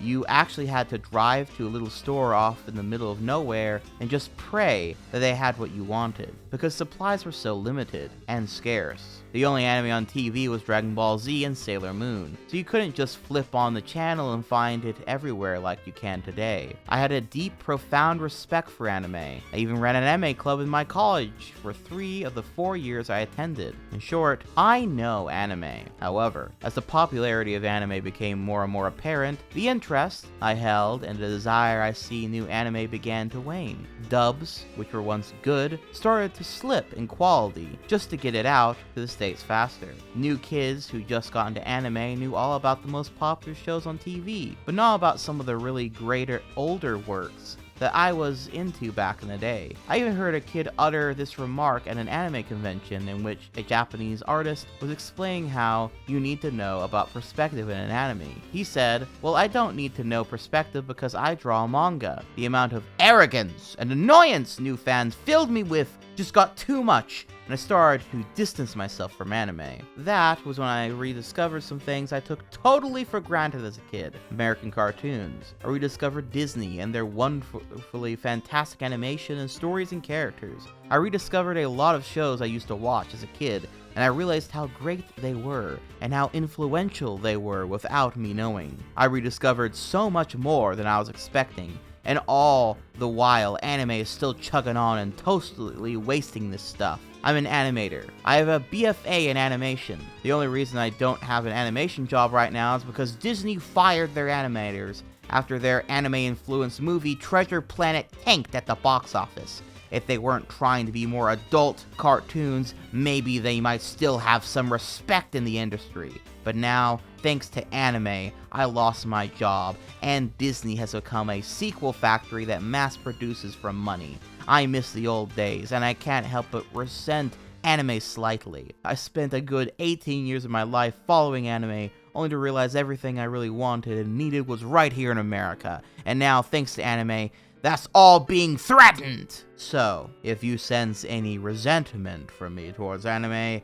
that might explain it a little bit better. Don't get me wrong, there are some fantastic anime out there, especially anything by Hayao Miyazaki. See my Miyazaki tribute in my gallery. And Rumiko Takahashi, but from someone who's struggling to make a living because of their BFA is now invalid thanks to anime? Yeah, it's a little hard to bear sometimes. Unquote. Yes, you heard that right. Because Treasure Planet didn't do well, and seemed to be anime-inspired, in his eyes anyway, anime was now the death of Western 2D animated films in his eyes, and thus the reason all his college and life's work up until then was for nothing, why his dreams could never be fulfilled, and why he not only hates anime, but also believes that he's a victim of anime, Japanese influence, and perhaps the world. It's one of the main reasons he sees himself above others, and thinks them to be stupid because they didn't go to watch Treasure Planet, and thus destroyed his life and dreams, and because they continued to watch anime, the very thing that ruined his life. Now, this, of course, could not be further from reality. In fact, it's all just a massive cope at the end of the day. Just like in his comics, and in all of his DeviantArt journals about his life, Dobson always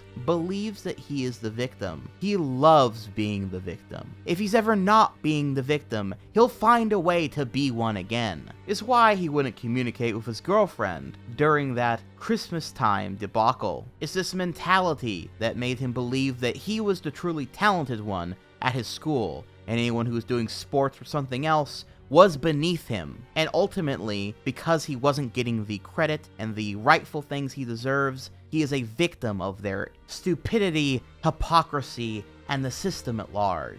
It's why I believe he's even such a contrarian, I think. Because I think, somewhere deep down, he just loves the feeling of being the victim. It energizes him, motivates him, inspires him even. It's why he can never let something go. Why he comes up with such irrational conclusions. Why as time went on, no matter what you said to him, in his own warped version of reality, you were somehow trying to work against him, belittle him, mock him, victimize him again. What's funny is that one of his friends he knew in college, who he actually depicted in several comics from back in the day, partly making fun of him because in his comics, Dobson's always the straight man who's smart, while other people are either crazy, irrational, or stupid. Well, that friend would end up going to work for Disney, and Dobson even drew a comic about his feelings of inadequacy because of it. And indeed, others who graduated around the same time as him would end up working for Disney as well, or ended up doing other things besides going to work for Disney. But he didn't,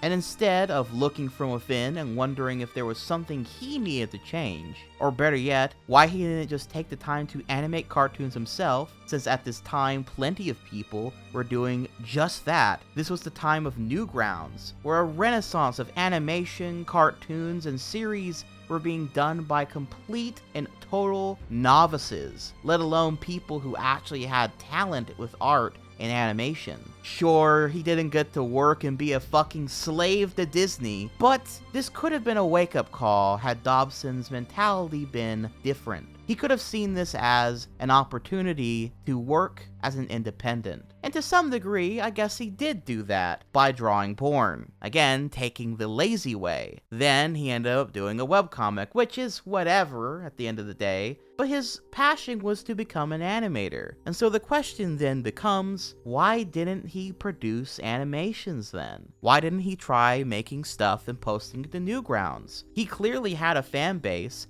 He was popular enough. If he had went through the trouble to do that, maybe he could have made something for himself. And especially when things like YouTube would have rolled around, he could have made some money off of what he was doing. But no, not Dobson. He couldn't do that. He couldn't even try to do that. Instead, he would rather fester in his own anger and bitterness, blame everyone and everything he could, and lash out at everyone around him, even the ones he holds closest. This, as you might imagine, led him to getting the attention of just about every troll and interesting individual enjoyer person out there, with it not being long before he was fully declared a lolcow online, and places like Encyclopedia Dramatica ended up making a rather large article about him. And droves of people came flooding in, usually to troll him and write mean comments, bait him into arguing with them, or better yet, to get him to make a comic about them, while others came up with a few more interesting ways to troll him,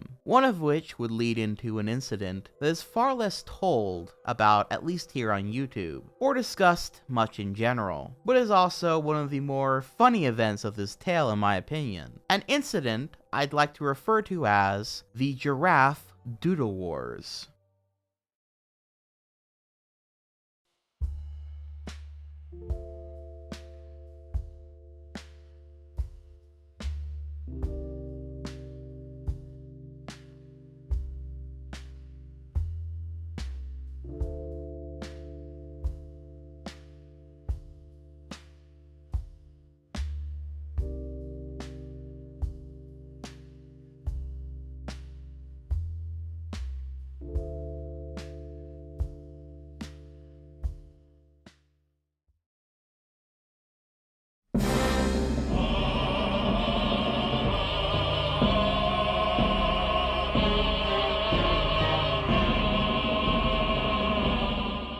Giraffe Doodle Wars was an incident involving the old Encyclopedia Dramatica forums, which Dobson apparently lurked on when it came to people talking about him. It also involved an old JavaScript tool called Goggles, which I feel like I should quickly explain first, since this is something I don't think many are aware of existing, or at least I never heard of it until doing research for this video, and because it's rather hard to search for information about it, because when you do go looking for it, it will either come up with Google or Google Goggles. According to the Know Your Meme page on the topic, quote, Goggles is an open source JavaScript tool that can be saved in the user's bookmarks. When the user clicks on the bookmark while looking at any website, a paintbrush tool pops up. The user can then draw all over the page and also see art left by other users, only viewable once the script is active. Or in other words, it's a browser tool which allows you to draw on other people's web pages and see other people with the same browser tool's drawings. Though, again, if you don't have the tool, then you won't ever be able to see these drawings. This would end up being used on many different pages, as you might imagine.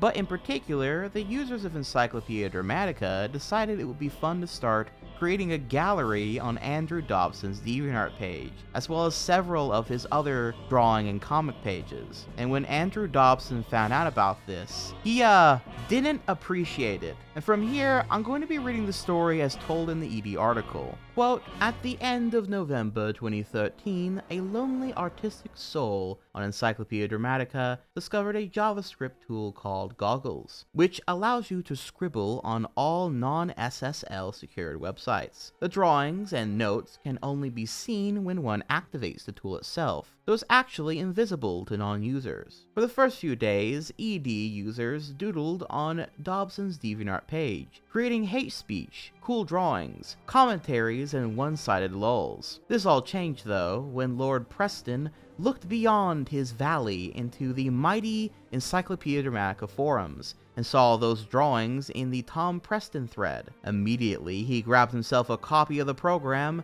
and started deleting everything systematically. Yes, he went through all his comics and subpages and erased every single drawing. During his art holocaust, he killed a giraffe drawing that everyone on the Encyclopedia Dramatica forums cherished for some odd reason. This caused the beginning of one of the greatest shitstorms Dobson has ever started. The Encyclopedia Dramatica forums reacted with a sudden counter-offensive and drew much more hateful stuff, calling Dobson a giraffe murderer and an art killer. One should know that every single drawing on this page looked more inspiring than anything Dobson ever made in Photoshop. This went on until Dobbles actually went on the front page and wrote, "Leave me alone." He actually spent the entire night, over 10 hours, erasing invisible drawings on his page. Soon, his first white knights came in and started erasing mercilessly. Most of them were bronies. It was at this point that nobody could guess anymore if Dobson was actively partaking in the genocide. But that didn't matter later on. Why? Because Dobson actually told his white knights on DeviantArt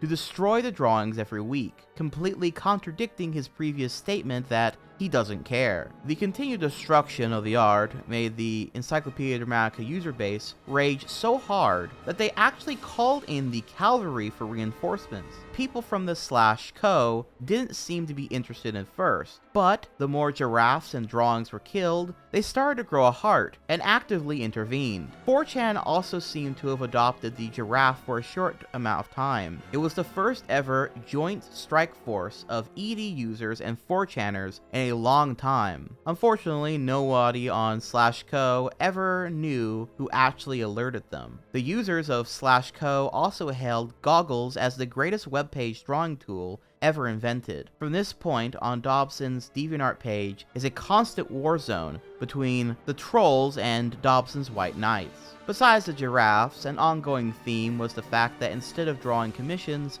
which had to be finished for months, Dobson drew god-awful renditions of The Hobbit and The Elder Scrolls Skyrim. He kept on playing Skyrim and drawing repulsive shit around it, which was so bad that even his 2011 stuff looked better. He was constantly called out about this on Goggles, and unless he ever finishes those commissions, those beta fools who paid $30 for, he shall never find peace. Well, actually, it doesn't matter. Just look at this article. Dobson is one of the greatest lolcows that Edie has ever had. He will always deserve to suffer. Unquote. Astounding. But the trolling didn't stop there, as eventually Kiwi Farms also took interest in Andrew Dobson, and it didn't take long before they were able to find several such cases of Andrew Dobson actually tracing stuff for his art, which, I'm gonna be real, I don't really care all that much about, but I know in certain artist circles it is considered an act of pure blasphemy and evil, but nonetheless, it was yet another example of Dobson being lazy as all hell, with the most popular example of this in this drawing he made where he traced the Big Ben Tower, and someone even made a little song about it. Andrew Dobson, professional artist, traces pictures of Big Ben, goes to sell them at conventions. 5 minutes in Photoshop, I hope you die on your way to MCM. On your way to MCM. There was also a pretty funny story from someone who claimed to have known Andrew in high school, and they told their tale of what it was like back then and how Dobson treated others, which painted a rather different picture than the one that Dobson had so often made about himself during high school. Do note that he'll be referring to Dobson as Andy throughout this. Quote, if you had a class with Andy, you learned real fast that it wasn't worth your time to talk to him, especially during critique. More on that later. Hard to remember specifics, but here's the gist of it. I had just entered the auditorium for anime club. I saw a group of my friends sitting in a row near the middle. I saw Andy, behatted, sketching, alone, sitting in the back upon a folding chair up against the back wall. Very strange, because there was plenty of empty theater seats, but whatever. It's Hat Andy. I took pity, big mistake, and sat in the back row near him, so he wouldn't be alone, and I could chat him up. It was all pretty mundane small talk, and he was receptive at first. This was an approximation of my side of conversation to begin with. Sup? So what are you watching? Oh, another Romna 1/2 OVA? Cool. He was being friendly enough and seemed eager to tell me about the plot of the OVA, to catch me up on the story. Then I watched it for a bit and turned to him and said something like, gee, this movie is kinda silly. His mouth curved down into a scowl and spat, I don't know what the fuck you're babbling about. Then he waved his hand, flicking his fingers at me, as if brushing away dust, and turned his full attention back, the sketch pad up on his lap. I was a little shocked. At first I thought that maybe he was making an awkward joke. Then it dawned on me that this guy was serious. As I said, I got up, stupefied, and walked over to my friends and sat down, in a daze. My friends greeted me and asked me, what's up? Something wrong? I replied, Hat Andy. My friends exchanged knowing looks at one another, then turned back to me and said, I know exactly what you mean. I feel the need to address this for people who may pity Andy. He is mean, nasty mean. The kind of mean you only find in young children who haven't developed social skills yet. As I mentioned before, he is extremely awkward and antisocial, yet every once in a while, I would start chatting with him, such as in the anime club, and everything would be perfectly normal. But then, suddenly, he would turn and verbally snap at you, as if you had insulted him, and he would abruptly end the conversation and ignore you. This happened to me personally several times. He even cussed me out once. I just walked away, and sat with my friends in a daze. I was so stupefied by Andy's behavior, I still have no idea what set him off. Andy is like a mean, shitty little dog that will let you get up close enough and pat every once in a while, then suddenly nip your fingers for no apparent reason. His woe is me, people are so mean to me bit is pure bullshit. Any negative feedback he gets from people online is well deserved because of his awful behavior, unquote. Which, yeah, pretty well lines up with how he acts online, meaning that while there could have been some bullying and the behavior going on in high school and what have you, it's probably more likely that Andrew was just extremely mean and shitty towards people, and this would eventually amount to people mocking and making fun of him, which, I'm gonna be real, is kind of deserved at that point. Then there was another occasion of trolling, when some dude with a mask came up and doused Andrew Dobson in water and recorded it all on video.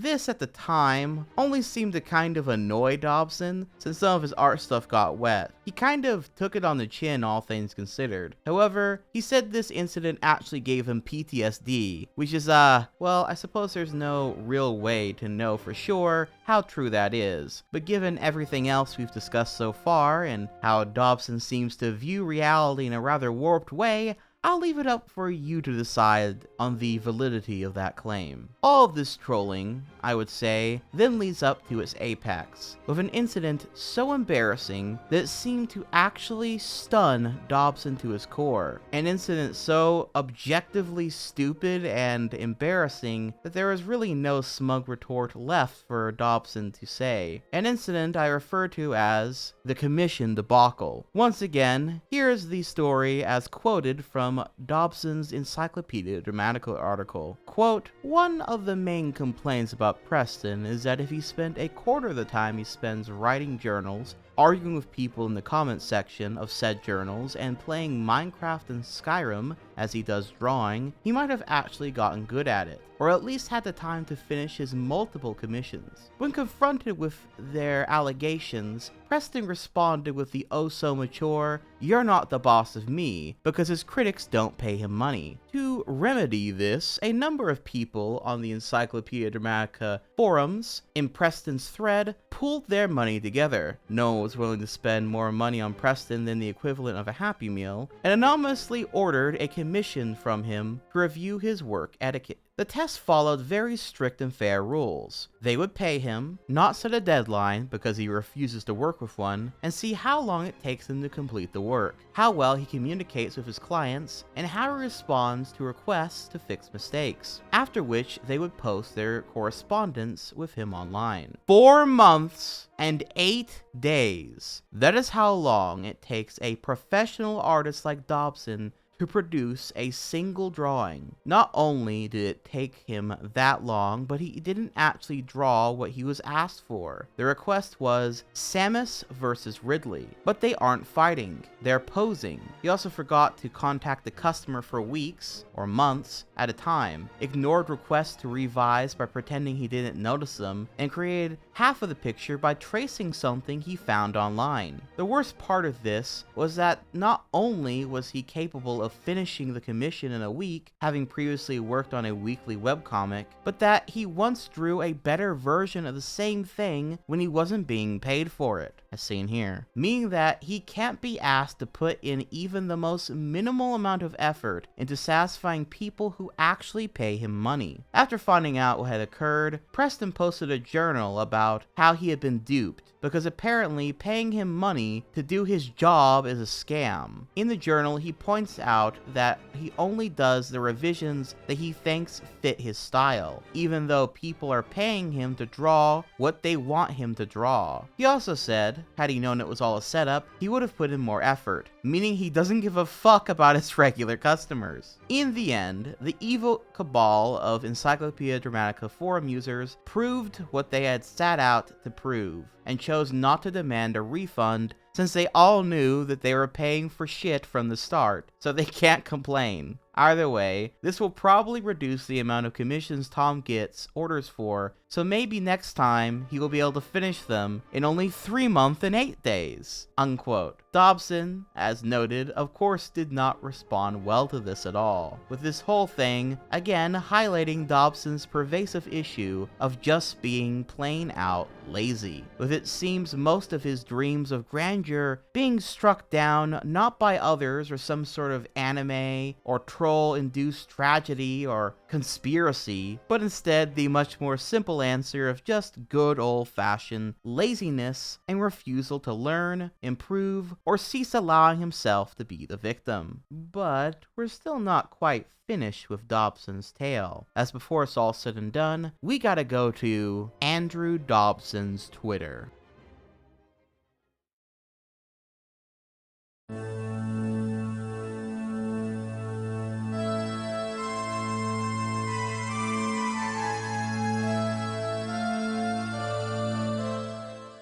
So, like anyone with a big mouth, Andrew Dobson had a Zitter account that he was once very, very active on. In fact, at some point, the DeviantArt journals, which were his primary place for him to vent and the like, came to a halt, and instead Twitter became the space where he would make his opinions known, in particular, his political opinions. Now, I don't want to get lost in the weeds of political discourse, but I will say that generally speaking, Dobson would probably describe himself as very liberal and at times rather far left. He was a self-described social justice warrior, or SJW, back when the term was at the height of his popularity. He was staunchly against Gamergate, which while is its own can of worms that I just don't really want to get lost into either, can pretty easily be summed up as a group of people who were against the growing progressivism, left-leaning politics, and in some cases what they perceived to be propaganda being spread through gaming journalism and in video gaming culture generally speaking. Dobson wrote several tweets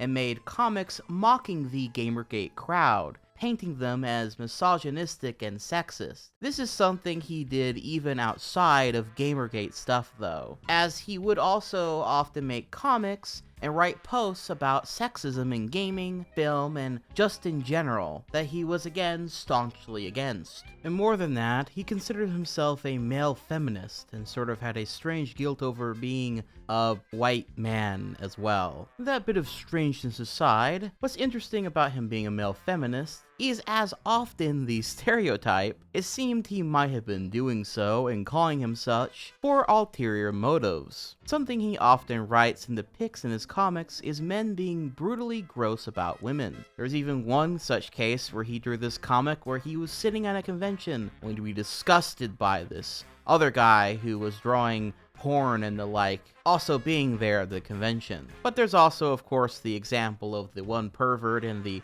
Power Girl comic, taking pictures, him really hating on Hideo Kojima because of the one character in the game that was scantily dressed, which gave us this iconic comic panel, etc, etc. And while his later career on Twitter and stuff, he was an advocate for women and was staunchly against all these things, it does seem like there was quite a bit of projection in all of this, since, as we know, he himself drew lots of fetish anime women and girls for that matter. And while that might have been a long time ago, something that did stay consistent through his online career is his undying love and indeed fetish for lesbians. Oh yes, he was progressive and supported LGBT alright, or at least that's what he would say to people, so long as he would get to draw lots of naked L's in that acronym and feel better about it. Something I haven't shown up until now is Dobson's comic Alex is a Pirate, which on the surface seems like a little comedy comic about a group of pirates. But read just even a little bit of it and it soon becomes clear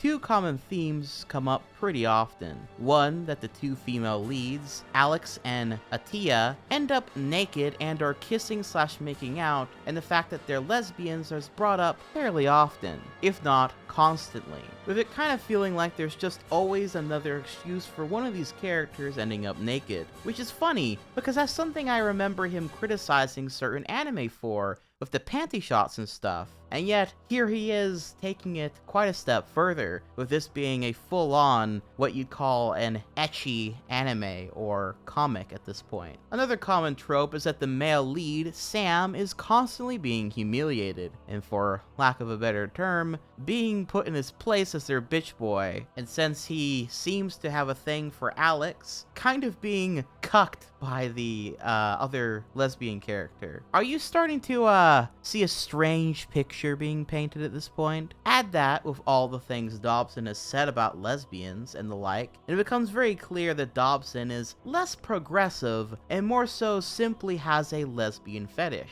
A clear sign of a porn-addled brain in my books. And while I never see people bring this part up, I think there is a bit of a humiliation fetish throughout this comic as well, as I can't help but feel Sam always being a bitch boy and being humiliated and put in his place by these two strong lesbian characters is also a bit part of the fetish as well. Oh, also there's this perverted gnome on the ship as well that usually serves as another excuse to get the characters naked. Did I also mention that Sam, the boy character, is 16? Did I also mention the fact that Atea, in her character bio, specifically says that she wants to have a romantic relationship with Alex with or without her consent? Huh? Knowing all this, as well as just his general past, makes much of his progressive politics that he was constantly, and I do mean constantly, talking about, begin to ring a little bit hollow at best, to downright just weird and creepy at worst. Not to mention, as much as he seemed to tweet about fighting for women, every single time, without fail, when he would write stuff on Twitter and got into an argument, which he got into them often, if the person he was arguing with just so happened to be a woman, he would always be far more hostile and the argument would be far more pervasive with them. Almost as if he's actually, secretly, has a bit of an issue with women in general, perhaps once again feeling victimized by them in some way. He was also weirdly insensitive at times, like in the case of Zelda Williams, who wrote a tweet where she was grieving about her father who passed away 1 year ago from that day. Her father being Robin Williams, by the way, the actor who at the time people thought had committed suicide. And to which Dobson replied to her with this image: "Calm thine hits." Oh, you really can't make this shit up. What's even funnier is that this managed to not only create another moment for his trolls to share around, but he managed to piss off a bunch of people who had never heard of his Care Bear's ass till now, something he ranted about on Twitter. Mind you, he also just seems to be really bad at picking up the vibe people are throwing down in general, and when he sees a woman online being sad, he seems to want to assume the role of a savior coming in and helping them, usually through trying to make them laugh or cheer them up, which makes you think he thought the Thor picture was somehow gonna be read as funny, which to be fair, it kind of is, just not in the way he intended it to be, with this conversation being another example of this. Quote, "I am having an awful day." You'll be okay. "You're a very strong individual." "I won't be okay. I'm getting worse." You could look at it at your leisure and use whatever you felt might help. "Whatever." To which he posts some pictures of like some cute dogs. I'm not sure if this is his dog or just a cute dog in general, but yeah. Eventually with time, even the new fans he cultivated for a bit on Twitter with his progressive Care Bear persona melted away, as he once again pissed off his own fanbase and only created more negative attention and eyes on himself. On that note, people started to really take note of how predictable Dobson has been through the years, going from fetish artist to Nintendo fanboy champion, to the "so you're a cartoonist" comic writer, to a progressive politics Care Bear on Twitter. A clear, lolcow cycle had emerged, as someone ended up drawing out here. Quote, "The Dobson cycle. Number 1. Infiltrate. Find a new impressionable young audience, and cater to their consumerist desires. Number 2. Indoctrinate. Preach to this fanbase about your political obsessions, telling everyone who disagrees with you that they're just beneath you. Number 3. Galvanize. Filter out everybody but your most fringe antisocial fans. 4. Self-aggrandize. Convince yourself that this small, polarized, misfit audience is normal and desirable. 5. Monetize. Expect this audience to subsidize your privileged lifestyle when they can't even manage their own lives. 6. Fail miserably. 7. Obfuscate. Blame your critics for this predictable outcome. 8. Damage control. Tell everyone informing you why you really failed that they're wrong somehow. 9. Self-destruct. Realize almost nobody is convinced by your scapegoating. And finally, 10. Strategic retreat. Punish your ungrateful audience by depriving them of your efforts, also called running away. They can't make fun of your comics if you don't make any, and such is the Andrew Dobson cycle. Rinse and repeat. On that note about the monetization, Dobson did at one point create a Patreon and actually had this little video he made for the thing, which I'll show you now because it actually has a little bit of animation. Hello, I'm Andrew Dobson, and welcome to my Patreon. Over the past 10 years, I've worked on a lot of different projects, from my own independent works to collaborating with talented YouTube personalities. Perfect score. Want to try and beat it? Unfortunately, I've gradually had to move away from making comics for myself, and that's where this Patreon and you come in. Patreon is a simple and cheap way to help make that dream a reality once more. Think of it as a tip jar. By pledging a little bit of money each month, you can help me get back into making comics and art for everybody to enjoy. You can pledge as much or as little as you want, and trust me, even $1 would be helping out a lot. While the goal is to keep my artwork online for free so anyone can view it, the more money you pledge, the more rewards that you'll get. From original artwork each month, to book discounts, to in-depth looks at my comic making process. You can even help influence which series I spend more time working on just by pledging. Art is a very time-consuming process, and overall, I just want to have the freedom to keep making comics for everyone. So thank you in advance for helping make this dream a reality. I hope you continue to enjoy the works that I create for all of you.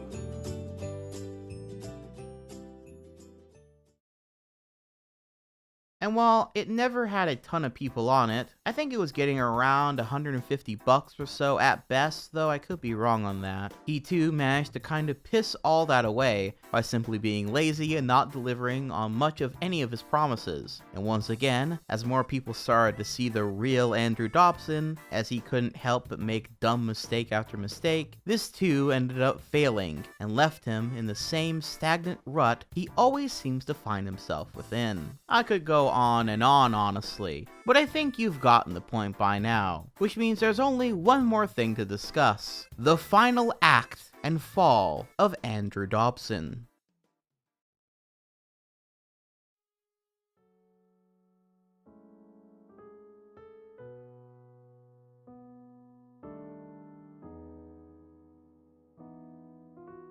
So, at some point, Dobson wrote on Twitter how he was considering deleting his DeviantArt account since he had stopped using it pretty much altogether. And yet despite this, the page was still actively getting trolled. Funny thing is, if he wasn't using it anyway, I'm not sure why he would care at all if people were still trolling it. But regardless, he would end up deleting his DeviantArt account, noting how he suddenly has the strong desire to leave the internet for good, or at least delete all his accounts that he currently has. There was a rather long DeviantArt journal that he made before he ended up deleting the account for good. We won't read it all verbatim, but the basic gist of it is that he's been thinking about deleting his DeviantArt for a while, and apparently the straw that broke the camel's back was in one of his more recent journals, where he basically had people complaining that he wasn't making enough on his Patreon, as in he wasn't living up to the expectations people had for the money that they were giving him. This gave him anxiety, angered him, and he felt like it was too much to ask. And so he felt like all his haters and the people that were even supporting him just for the sake of, I guess, in his mind, putting pressure upon him were truly fucked up. He also noted how he felt like he had moved past the website in general, and was sure to note how he wasn't quitting art, but he would be simply posting it to other places instead. And he would then write this final goodbye before deleting the account for good, which I'll go ahead and read this part in full. Quote, "The long goodbye. I've been toying with leaving this site for quite some time. I've been hesitant to do so because I know a lot of you really appreciate my work and do support me in my art. I have around 56,000 watchers, and that's a lot of people I don't want to let down. I also know that it's the vocal minority that are the haters, but unfortunately their voices drown everything else out. DeviantArt, as a website, seemed to care little about fixing many of the issues that would make continued existence here bearable, and overall, I have grown weary of a lot of the toxic DeviantArt culture that has started to fester lately. On top of all that, I've been dealing with my own issues of anxiety, PTSD, and depression, which has not made living here on DeviantArt any easier. In the end, I think this will be the healthiest option for me, though I will undoubtedly depress a lot of my fans. There are some people who only follow me on DeviantArt, and it's unfortunate that I have to leave them behind to take care of myself. Thank you to everyone who has been kind to me here. I have made a lot of good friends on this site over the 11 years I've been active here. I hope still to someday meet some of you at conventions in the future too. I've had a lot of ups and downs in that time, and it most definitely has been a bit of a roller coaster ride, hasn't it? Thank you all for your support. Even if you've never spoken up before, I could still see you supporting my work through favorites and reblogs. Who knows, maybe someday down the road if DA decides to change some of their policies and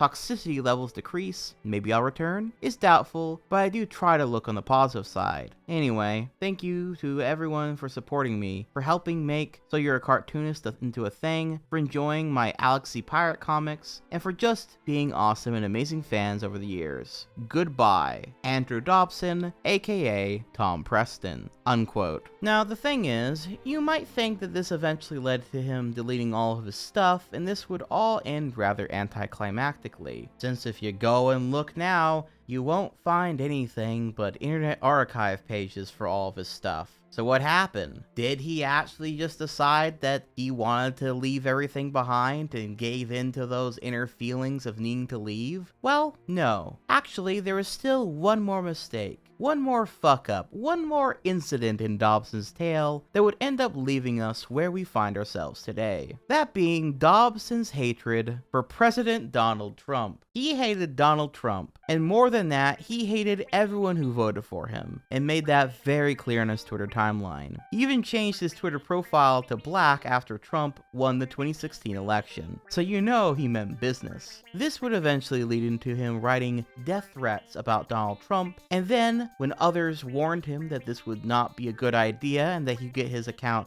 suspended for it, he would end up doubling down and would write even more death threats towards Donald Trump, and then made even more towards all those who supported him as well. Bro went full scorched earth with this. And as you imagine, it eventually did get his account banned, something he once again wrote about after the fact, noting how he kind of expected it would happen, but does not regret anything he did. Also, he compared himself to James Gunn, which I'm just gonna leave you with that. Yeah. Now, sometime shortly after this incident, Andrew Dobson would go radio silent, and in fact, everything of his, every account he had, every website and page he made, was deleted or purged completely. Now, there's a few theories for why this happened, the most obvious one being that Dobson had deleted his DeviantArt and what was once his main source of people knowing who he was to begin with. And then, with him getting permanently banned on Twitter, and knowing full well his trolls would be there should he make another account to report him for ban evading, it left Dobson with little options left.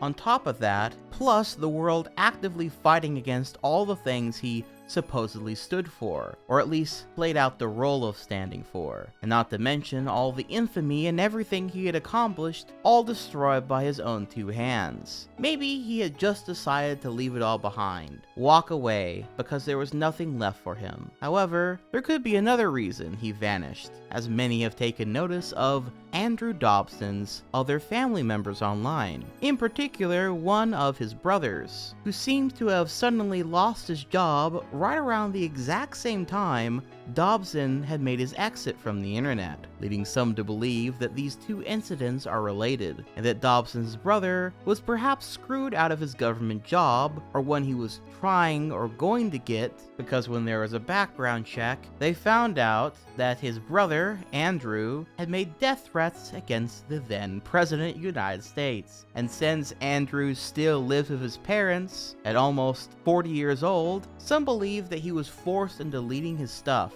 and getting offline for the sake of the family, and him not fucking over his brother's future or other job prospects, or anyone else in the family like that again for that matter. It should be noted that this is not actually 100% confirmed, to my knowledge, as I've tried to see the smoking gun on this, and it really just does seem to be theories and people putting pieces together, but there's not that final smoking gun confirmation as of yet. But needless to say, the timing is definitely quite fishy, and at the very least, both of these answers could sort of run at the same time. Either way though, the result was still all the same. Dobson had left the internet for good. After years of non-stop posting, fighting, evolving, and yet staying the exact same all at once. Caddy in, Tom Preston. Andrew Dobson was no more. Something I felt I should note is about a couple weeks ago, a new account claiming to be Andrew Dobson came onto the social media website Blue Sky. And if you've never heard of that social media website, it's basically like a Twitter alternative, which is to say that it looks like Twitter, but basically the only thing that's ever talked about on there is how much better it is than Twitter. And while some, including myself, did wonder if this person claiming to be Dobson was indeed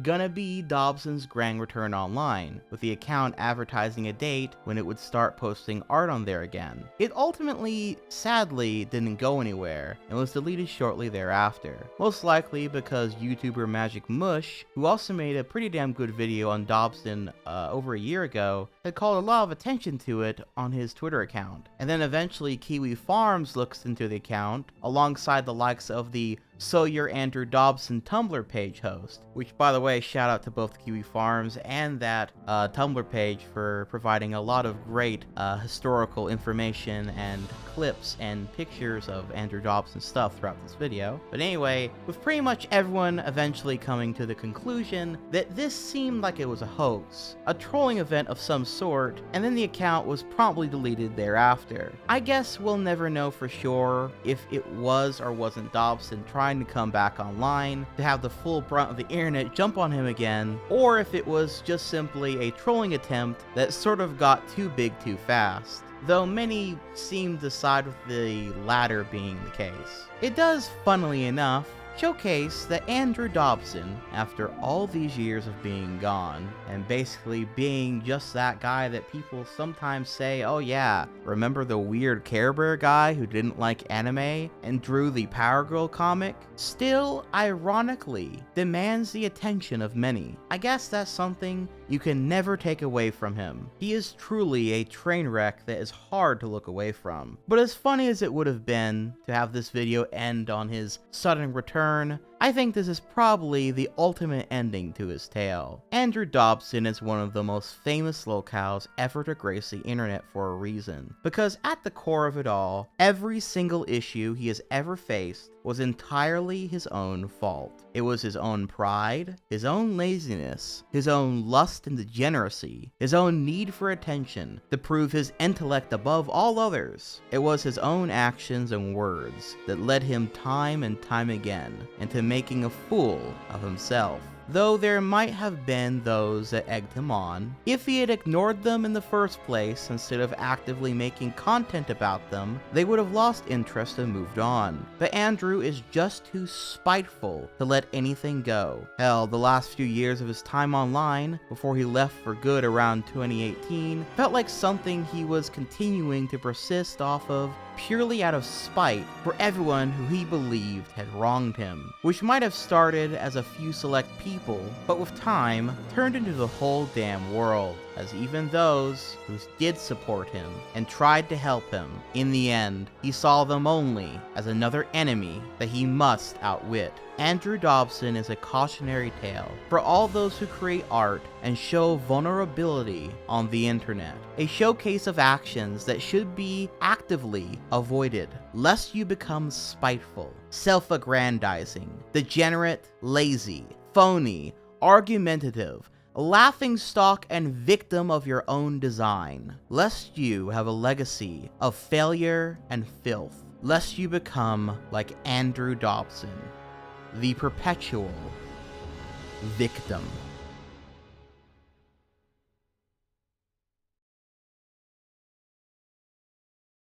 And that is it, ladies and gentlemen. Thank you all so very much for watching this rather extensive video on Andrew Dobson. He was a person I always wanted to cover on this channel eventually. It's both very fun and very cursed going through the Internet Archive to do as much research and get as much information about Andrew Dobson as I could. What are all you guys' thoughts on Andrew Dobson? And furthermore, who's another lolcow or interesting internet figure who'd like to see me cover in the near future? As I've noted before, we still have the Spoonie video coming up, and there is already another internet fables that I haven't fully revealed who it's about yet that I've been working on for some time that will be coming out very soon as well. But all the same, please feel free to send me suggestions. Someone that you think is a little bit more obscure, give me some details about them and I'll definitely look into them as another possible episode of Internet Fables. I also want to take this opportunity to thank all of my loyal patrons and channel members for continuing to support the channel and big projects like these, including all of my night eggs and my night owlettes, as well as a very special thank you to my great night owls, including